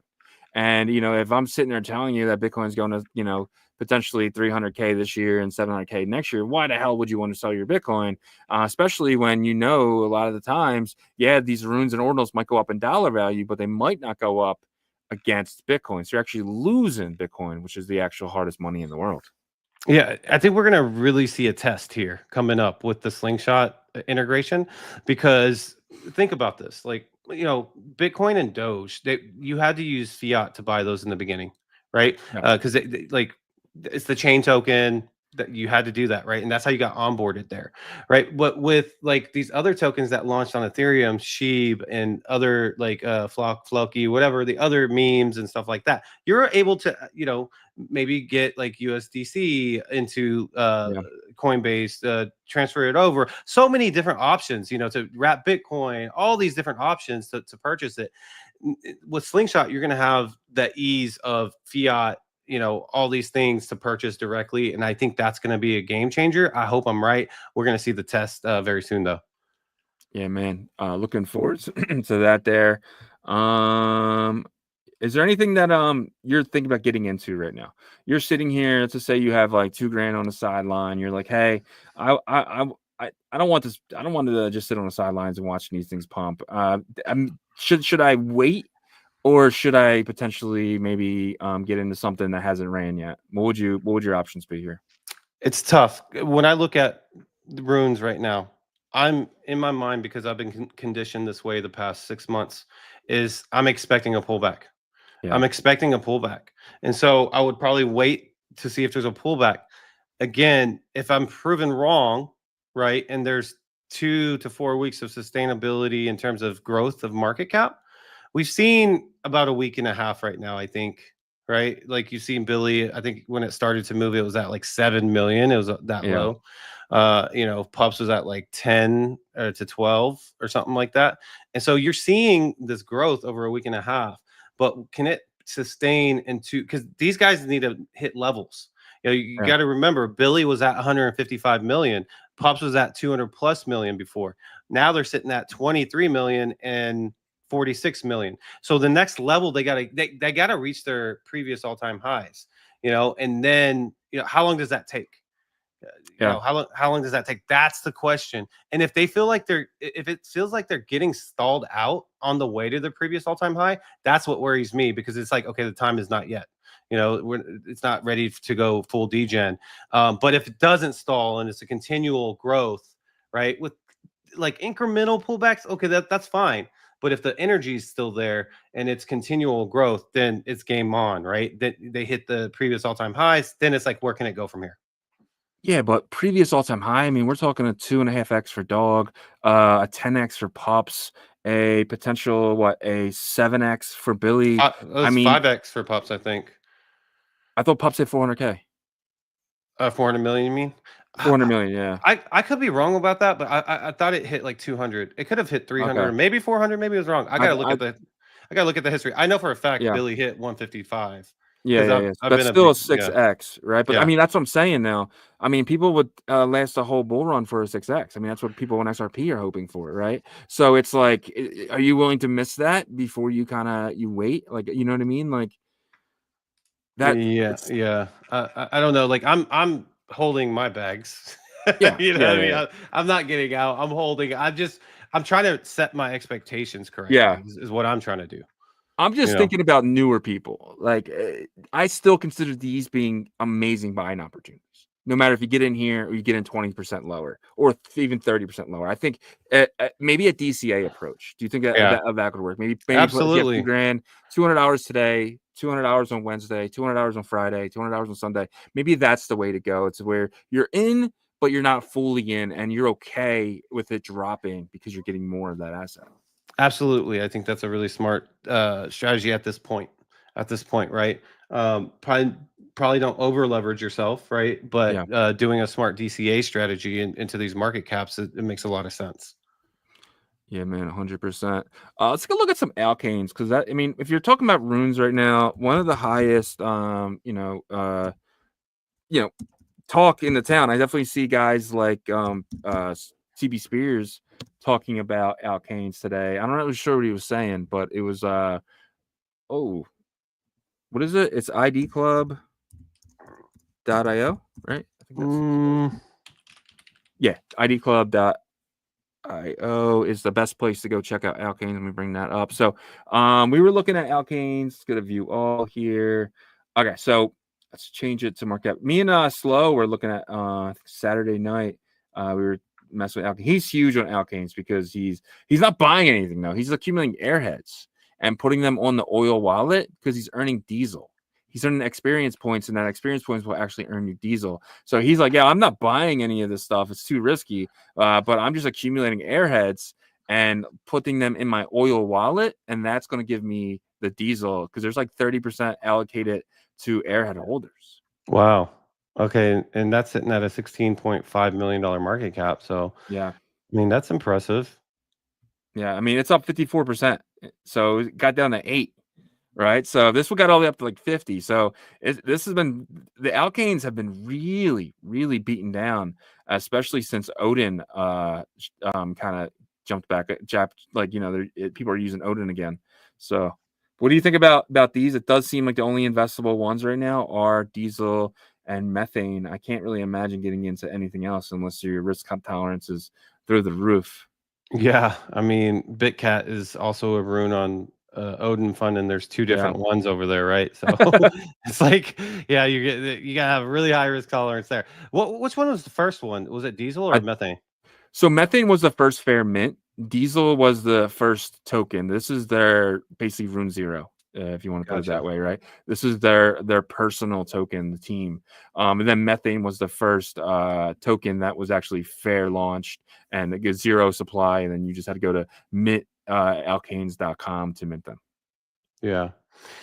You know what's so weird to me, I think about from time to time, is 2023, right? The summer and the fall where BRC20s really took off. You had some crazy market caps, multiple $1 billion market caps. You had 800 million with rats and stuff like that. But we weren't in a risk on environment, right? Yeah. And so like it's crazy. But the difference is that Bitcoin was hovering around, you know, low 30,000 to 40,000, you know, maybe high 20,000, I think maybe is where it started. And then like, you know, by the end of the year, you know, getting to that 40 and then 50, and then it crossed over to January where it hit a new all-time high, right? Yeah. Or it might have been February of 2024. But my point that I'm trying to make is these tokens that are Bitcoin fungible tokens, whether it's Alkanes, runes, whatever, right? Their market caps right now seem so much like weaker than in 2023. And I think you have a right point. I think you're right about this. And I think Eric BRC Coins was right too, honestly.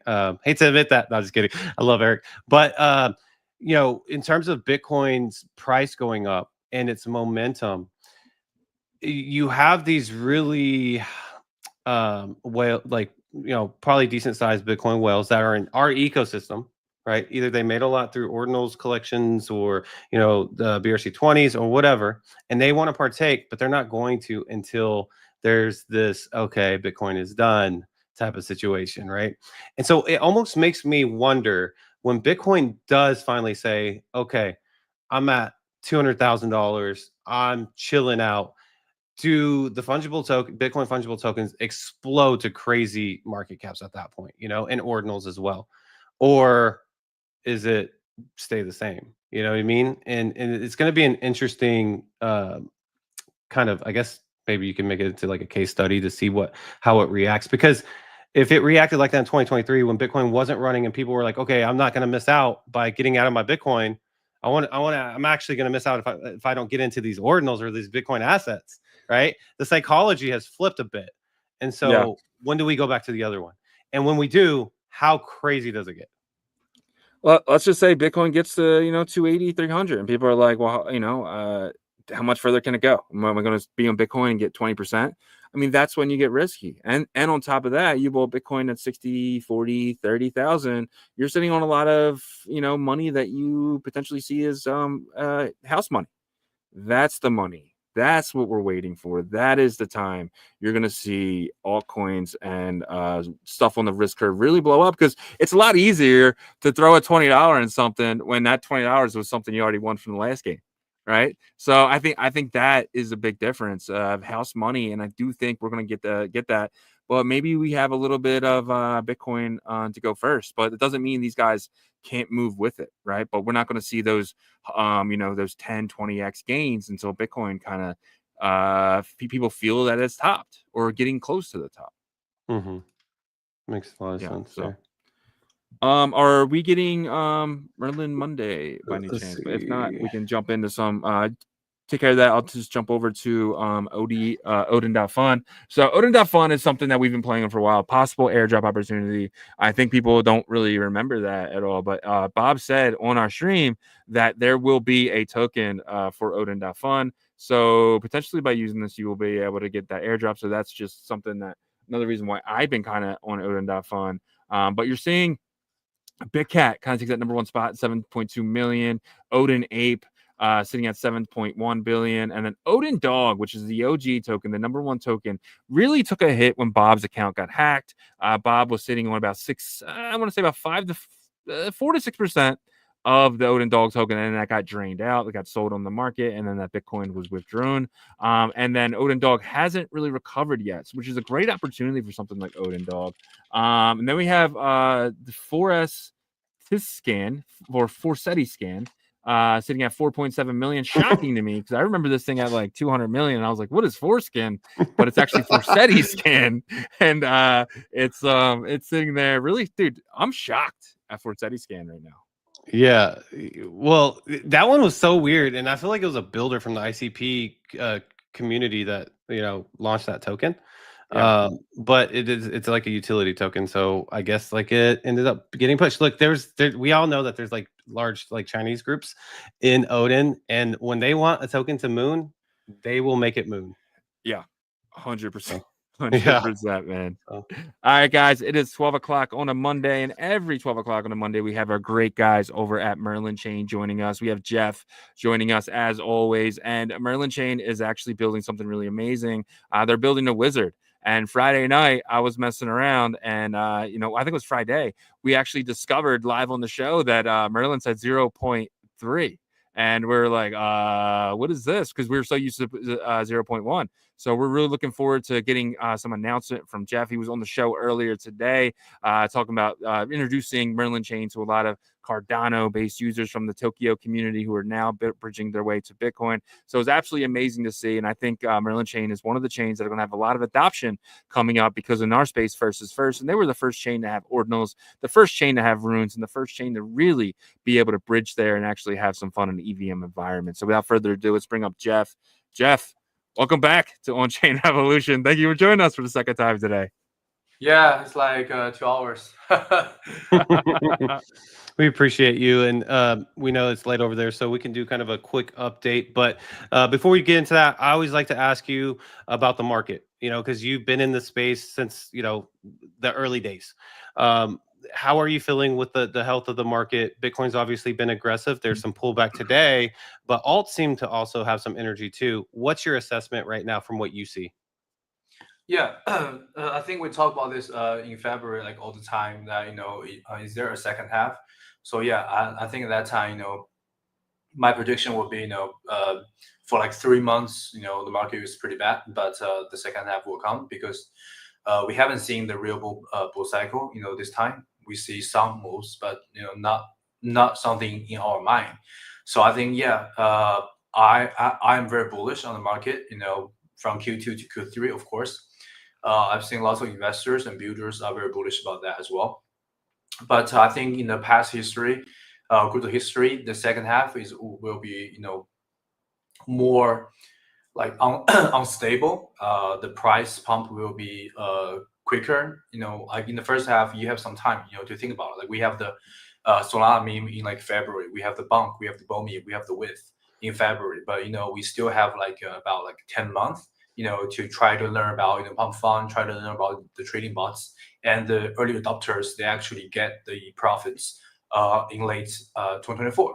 But this year, I think if there's some crazy thing happen, probably you just have a few days to learn about it and to profit from it. So that is what happened before. So let's see if this time will be different, because in the second half, people are more anxious or are more willing to cash out quicker, in a faster way. So that is why this stuff kind of happened before.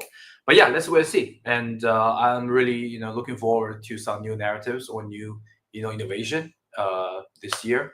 And I can see lots of projects. They are accelerating their agenda. You can see all these central exchange listing tokens like twice a week, like 3 times a week. Like last year, Binance they list like 2 tokens per month, right? But now they list like 2 tokens per week. So you can see this kind of acceleration. And I don't know, is that a good thing or bad thing to you guys? If his dog is good. No, I'm just kidding. but yeah, look, I do think that there needs to be some sort of quality check. I think a little bit more in terms of the tokens that might be getting listed. But I did see before that Binance came out and said they're changing their approach to this, and Coinbase has mentioned that as well. So maybe they are, maybe it gets better. I'm not sure. But going from 2 a month to 2 a week, that's interesting for me because it's like, why are you doing it? Like, is it because of the popularity of those tokens? You want more trading fees? That's the obvious answer. But we'll see if they end up being winners, because that's at the end of the day. I think the tokens that used to get selected, they had a higher chance of being like a long-term winner. You know what I mean? And now it's kind of that percentage is a little bit down, but we'll see what happens. Yeah, and for Binance not to have tokens like Dog and Merlin, there's ridiculous when you have stuff like Mudang and Peanut, right? To me, it's just like it's they have to start like putting real community projects like Merlin, like Dog, and so on there, and kind of maybe stay away from some of these meme pumps that are just like pump and dumps. It feels like. Yeah. I mean, I don't know. Let's wait and see. Yeah. Mudang's actually pumping. Mudang's actually pumping hard. So I think Peanut is too. I think maybe there was some tokens in the last couple months that launched or something that are more like what you're saying. They dropped like 90% though. The reason they're pumping is because they're so beaten down, right? Oh, so but we could talk about that in rooms too. So, but anyhow, all right, Jeff. So give us the latest updates with Merlin Chain, with Wizard, and also kind of some collaborations that you guys have had with other ecosystems and chains. Yeah, can you guys show the screen? I mean, we can watch the Merlin Wizard, 0.3 video. It's like 1.5 minutes, and Gotcha. Yeah, probably not everyone has seen that video. Yeah, I actually haven't seen the video yet. I can actually grab it here. I guess it's on the Merlin Chain X account. Yeah. Just make sure you turn the volume on. Yeah. I'll do that right now. All right, so you guys are going over to Merlin on X. It should be that top one right there. Let me share my screen here with the volume on. All right, here we go. Let's bring it back. Swap. And pause it, put the volume on, and all right. No volume. Your AIOS for Merlin. There we go. Introducing Wizard 0.3, your AIOS for Merlin Chain. Wizard 0.3 adds 3 AI interaction modules. Swap. Just type swap 10 Merl to party. Wizard instantly generates the transaction. Approve in your wallet. Confirm your swap. And it's done. Stake. Just type stake 10 Merl. Approve in your wallet. Enter your amount. Confirm your transaction. And you'll be earning rewards in seconds. Bridge. Just type bridge 0.00069 BTC to Merlin. Approve in your wallet and confirm. Your funds will be on Merlin Chain in minutes. This is Wizard 0.3, pioneering Bitcoin's multi-chain future. And stay tuned. Absolutely amazing. Absolutely amazing there. That was incredible, like incredible.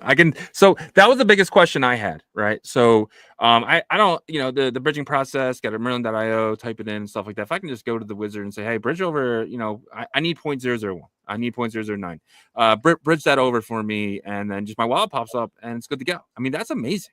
Yeah. I think because to me, I think this is like the future interaction for crypto. Not only for Merlin, I think this should be for any chain, any protocol. And right now it's just like a 3 simple interactions, but you can see swap basically, swap stake bridge basically is, I would say, like 99% things we do in crypto on chain.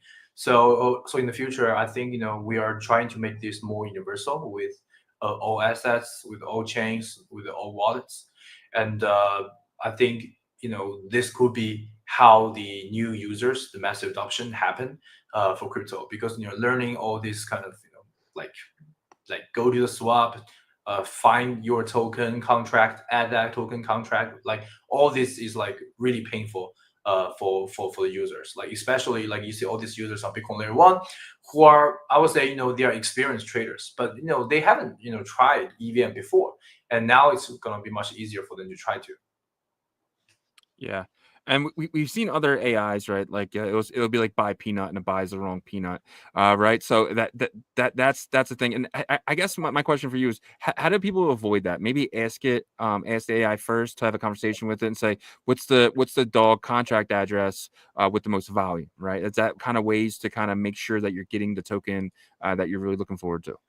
I mean, AI is way smarter than that. Yeah. The users will just say, buy dog. And the AI would not just buy like a random dog for you. It will tell you, so something like I'm assuming you're trying to buy a dog to the moon, the contract which has how much LP like created on 2024 April, Oh, wow. with many holders and volume, and also there are some other dogs like blah blah blah blah blah. Like I'm assuming you're trying to buy the first one, right? And you put yes, like the first one, or just put input like one, and the AI gets you and say, okay, I'm making the transactions for you. You just need to sign this deal. So AI is like way more smarter than you don't need to like do a procedure, because before any automatic trading is about rule based. So you have to type in, something like, I want to buy the dog, and it gives a list, and you input 1, and it gives a list. No, this is like the rule-based automatic trading system. But now with AI, it's more about, LLM. It actually likes, person who's talking to you like your friend, like, like you're helping your cousin to buy this. Yeah. Yeah, we got a question here from one of the community members here. Mo Chain says, can't the signing wallets not be abstracted? Yeah, actually, that example that you just saw was a Bitcoin wallet that was abstracted into being able to bridge the Bitcoin over. So that follows me up with you, Jeff. Is this? Do you have a future idea to possibly work with Particle to make this like an official AI of Particle or anything like that? Yeah, because Particle, they're trying to release their SDK. So when their SDK is finalized and we integrate with the SDK, that'll be much easier. But that still means you need to have their wallets, because I mean, anyway, you need wallet, right? So so if you have their wallet and you have some funds there, yeah, that would be much easier for you to trade on different from different chains. And also we can add Telegram bot, and even in the future we can have the the phone application, iPhone application or Android for that, so it's going to be much easier for you to do so. Love it.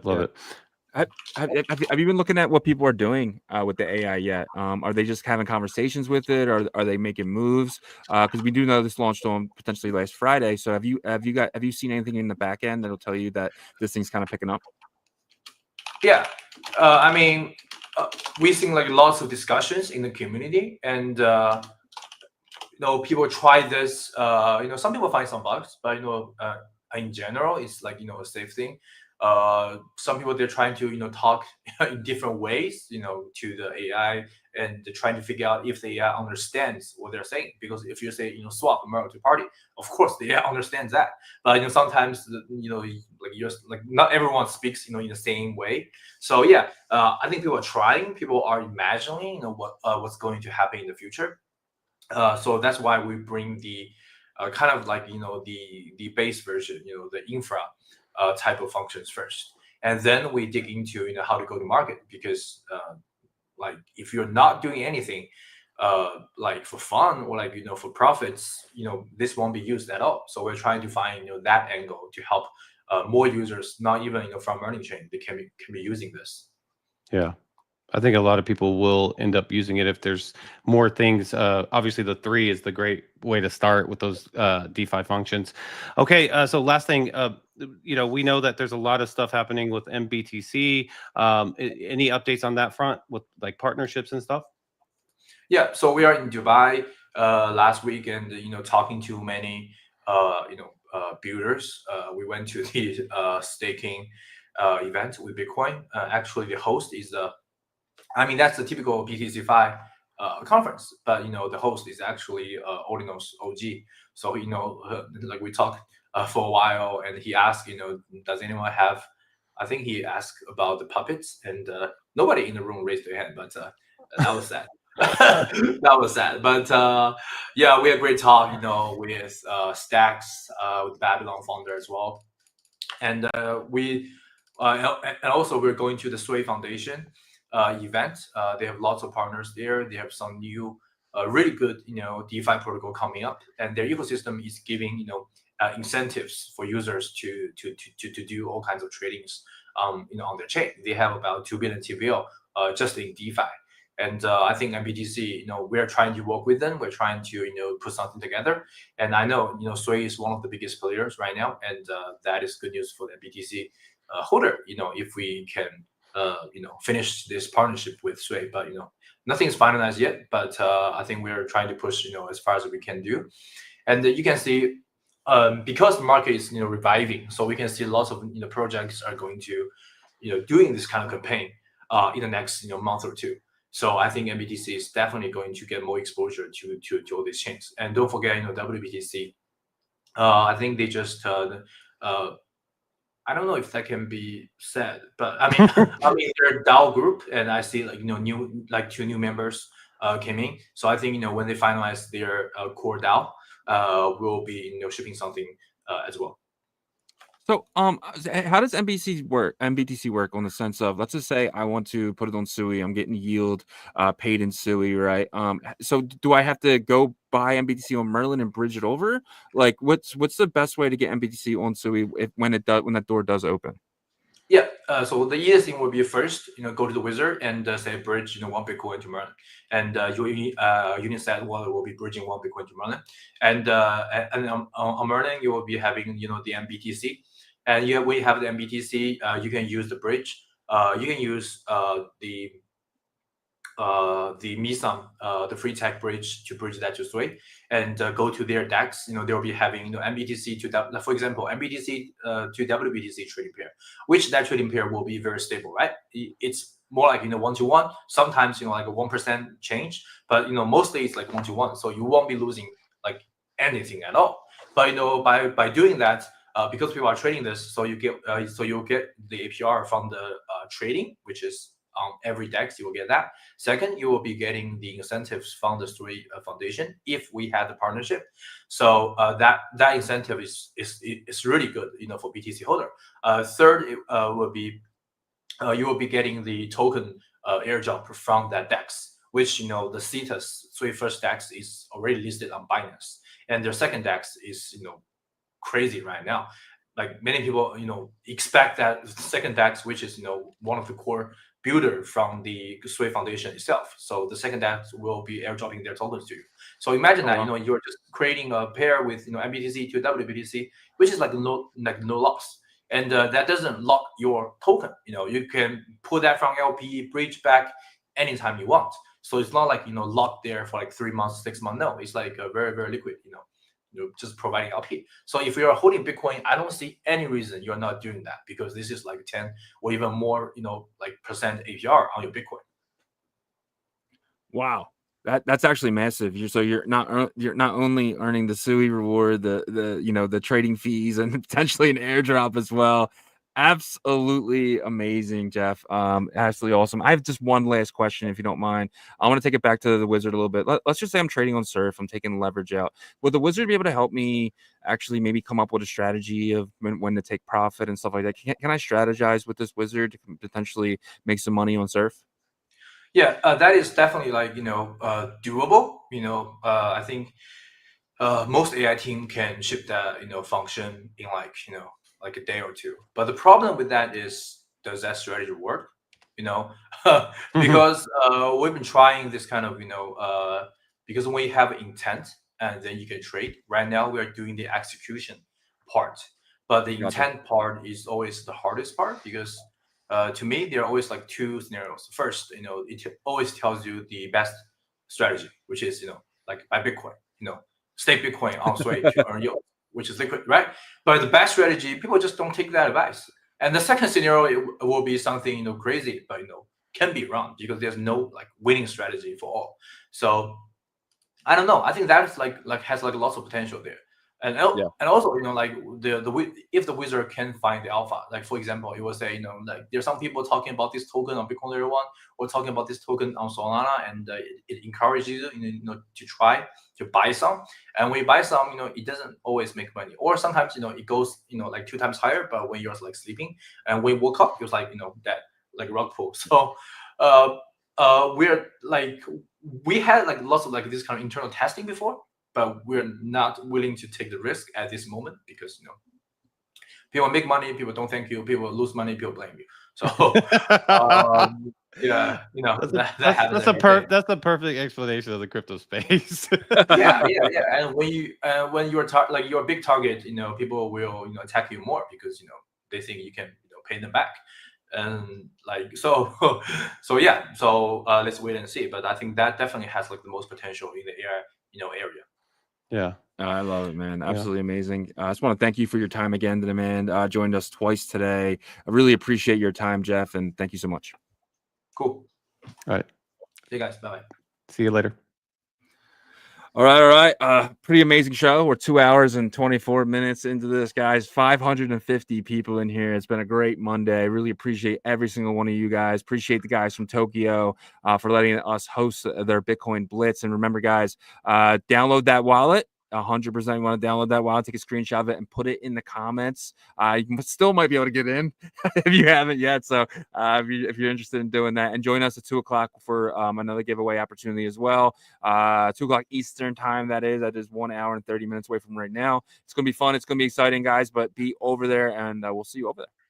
Yeah, exactly. Make sure you go follow Tokyo Wallet's X account as well, so and you get that notification once the space goes live here in about an hour and a half.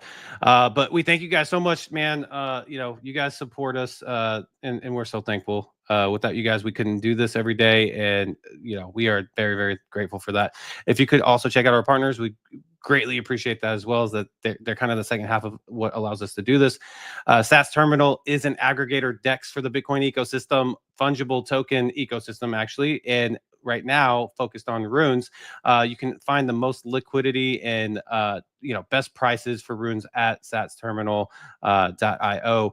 They have some really cool features coming in the future, bridging, staking, that type of things as well as you can earn some Amber points that goes towards alpha. That's what we can say right now, so you know what that means. Earn those points, guys. And then BetBTC is the predictions marketplace of the Bitcoin ecosystem. All you need is a Bitcoin wallet, some Bitcoin in it, and 6 Bitcoin blocks. You're going to be able to place bets in their Blitz markets, which is a 10-minute running clock of picking Bitcoin, Solana, or a BNB's price to go up or down. I suggest kind of getting close to that 1 minute mark, so you're not locked in at a price you don't want to be at if you lock it in at the close to the top. But then you get 10 minutes to see if you won or lost there, guys. So it's really fun, but be responsible, because it is kind of a quick little mini perps leverage type of experience there. You're going to also be able to create your own markets in the future and earn 1.5% on that total volume, guys. Head over to betbtc.win, sign up for an account. You get 50 points right away towards their alpha system as well, with their point system. And then Emblem Vault. I think I just saw Jake live streaming. They are killing it with agent AI hustle, man. If you want to have like an AI agent experience, it's kind of similar to what we went over on the Wizard side, but it's for Solana's ecosystem. That's what they're focused on. You can use their hustle to kind of help you find alpha tokens, stuff like that, help you guys get into positions for trades and stuff. And then also they have their vaults that they're going to be live very soon, to where you guys can actually jump your ordinals to different ecosystems. I know Abstract is kind of waiting on this feature. Abstract's a big NFT chain, so you're going to be able to take your ordinals over to Abstract, to Base, Merlin Chain, to other environments like Solana as well. And once they add the Bitcoin tech stack to Agent Hustle, he can actually help you with that. So really exciting there. Also, they have a TGE with their Runes token in September. Make sure you head over to emblem.vision to see how you can get involved with that as well. And then Artura Finance is the perps and leverage DEX of the Bitcoin ecosystem. You will be able to trade synthetic Bitcoin fungible tokens over there, like Doggo to the Moon, $1 Billion Cat, Pups, those type of tokens, as well as possibly Ordi and Sats, maybe some BRC20 action there, as well as the popular tokens outside of the ecosystem, XRP, Tau, Ethereum. And every Tuesday we have them on for an AMA. Tomorrow will be more about updates, I believe, a little bit short, because Shizzy will be out. It'll be me and that team, as well as a special guest co-host, which we will announce in the morning. But head over to Artura.finance. They're going to be launching on their mainnet on Hemi, which is backed by Binance. It's a Bitcoin layer 2, as well as Botonics, guys. And then Fluid Tokens, they actually started their journey in Cardano, and they were amazing at developing with a UTXO chain. They decided, hey, let's go help build out the Bitcoin ecosystem. And since they've come over, they have done big things, guys. They were the first to offer staking vaults to retail users on Bitcoin layer 1. So it is native Bitcoin layer 1. And if you do have a ordinal collection or a rune that you etched with an established community, head over to their Discord, ask them how to get a staking vault set up for your community, and they will help you out there. They actually have the Aquarium bridge from Bitcoin to Cardano going to be live very soon, guys. So you're going to be able to bridge runes to Cardano, and you're going to be able to bridge them back to Bitcoin using Aquarium. They're going to have a DEX attached to that as well. And so yeah, very, very exciting stuff, guys. They have this airdrop tool that we went over. We did a tutorial on it, so make sure you check that out as well. You can actually airdrop runes for really low price, as well as like doing bulk airdrops here. So really exciting for them as well. Yeah, the airdrop video will be out later tonight. I was just waiting for okay from Raul, but it's looking good. Yep. Awesome. And then Tokeo Wallet, guys, this is the smart wallet for multi-chain approach. They also kind of started their journey on Cardano and are here on Bitcoin, focused on us or the Bitcoin ecosystem. And we've partnered with them to do this Bitcoin Blitz to educate people that are new to the Bitcoin ecosystem, or maybe you have been around and you just want to continually learn, because that's what you should always be doing, guys. But yeah, you can actually head over to their app store, the Apple App Store or Google Play, download the wallet, give us some feedback. Shizzy and I use it every day. It is really good UI, UX experience.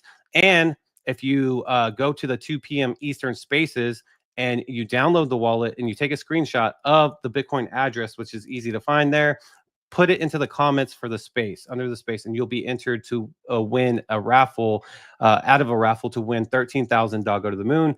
It's exciting to win that, because right now Dog has got a lot of momentum. But if you head over to Tokeo.io, you can actually learn how to download the app there. And then Merlin Chain, we just talked to Jeff, man. To have a founder be able to, speak to you guys weekly is amazing of a chain, right? They are uniting Bitcoin's strength with the power of AI, and they're all about making Bitcoin fun, right? So if you are a builder and you're interested on scaling your protocol from Bitcoin layer 1 to an ecosystem that's more of scalable friendly, right? You can head over there. They have great builder support. They have their wizard version 0.3 that's available right now for the AI assistant.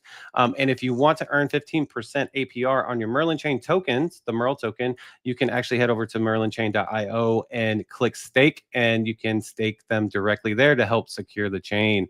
Really exciting things coming from this team. And then lastly, don't forget about our integrated partners in Foxy AI and Ordinal Hive. Foxy's building the Bitverse on the metaverse on Bitcoin called the Bitverse, and their first-person shooter game called Cypher Striker, which tomorrow we are hitting pause on that. They're getting some updates done, but we will pick that back up next week at 3 p.m. Eastern on Tuesday. Everybody's invited. All you need is a supported Bitcoin wallet, and you can play with us. And then Ordinal Hive is the aggregator Ordinal marketplace, where you're going to find the cheapest Ordinals around at Ordinal Hive. And also, don't forget about their trader tools as well. We thank you guys so much for checking out our partners. Yep. Great job, man, as always. And guys, just a head note real quick. We will be, I will be out tomorrow, first time, I don't know, in a long time. So I want you guys to come in and show Yagobi support tomorrow. Make sure you guys are lighting up the comments, and so help him out, the guys, but the best you can. And if you guys wouldn't mind, come over and check out OnChainRevolution.io. We have some of the best articles dating all the way back to 2023, guys. I mean, we have articles on here that will really, guys, get you caught up on exactly what the feel was, right? What were we talking about back then, and how we can use those experiences with the next bull run that we're about to be in. So definitely check out all those articles. If you guys need a VPN, we have the #1 VPN, that is Nord. That is my opinion, but I have 2 accounts now. I have about over 10 devices in my house, and I want every device to have their own VPN on them. So for me, I think each VPN gets you about 5. You put 5 devices on there without any interruptions. For me, I got my kids' phones, my wife's phone. I got every device in my house that touches the internet with a VPN on it, guys. I highly recommend you guys doing that. Don't be just giving people your IP address. That can lead to them getting your address. I know you're probably thinking like, yeah, that's not a big deal. It is a big deal. You don't want anyone knowing where you live. You're Bitcoiners at the end of the day. We want our privacy and get a VPN for that. They also have a malware detector where you can actually check. My kid downloads a lot of stupid apps, and I like to check his phone for malware every now and then, and luckily enough, there is none. So definitely use that tool pretty often. If you guys are going to Bitcoin Las Vegas, I mean, we are about 2 weeks away at this point.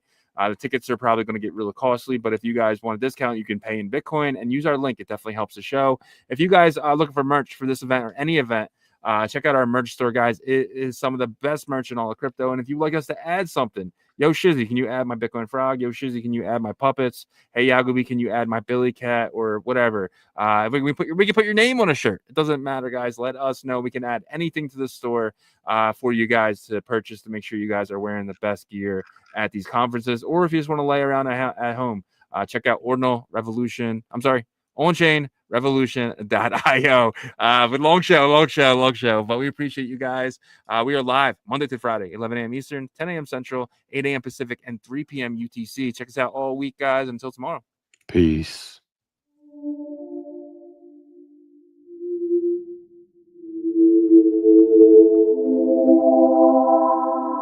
OnChain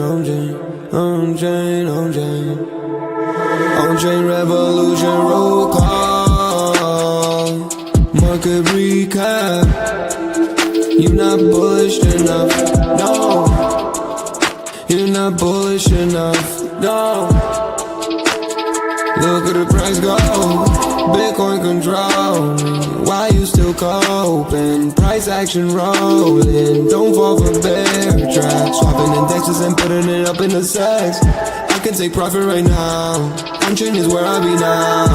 You can never look back. They don't want you to know. How did the market react? Fear and greed, gotta adapt. Now we bridging the tokens and marching the network right now. You know how crazy we are. Nookies are savages now. They know how crazy we are. Chain abstraction, main attraction. OnChain Revolution.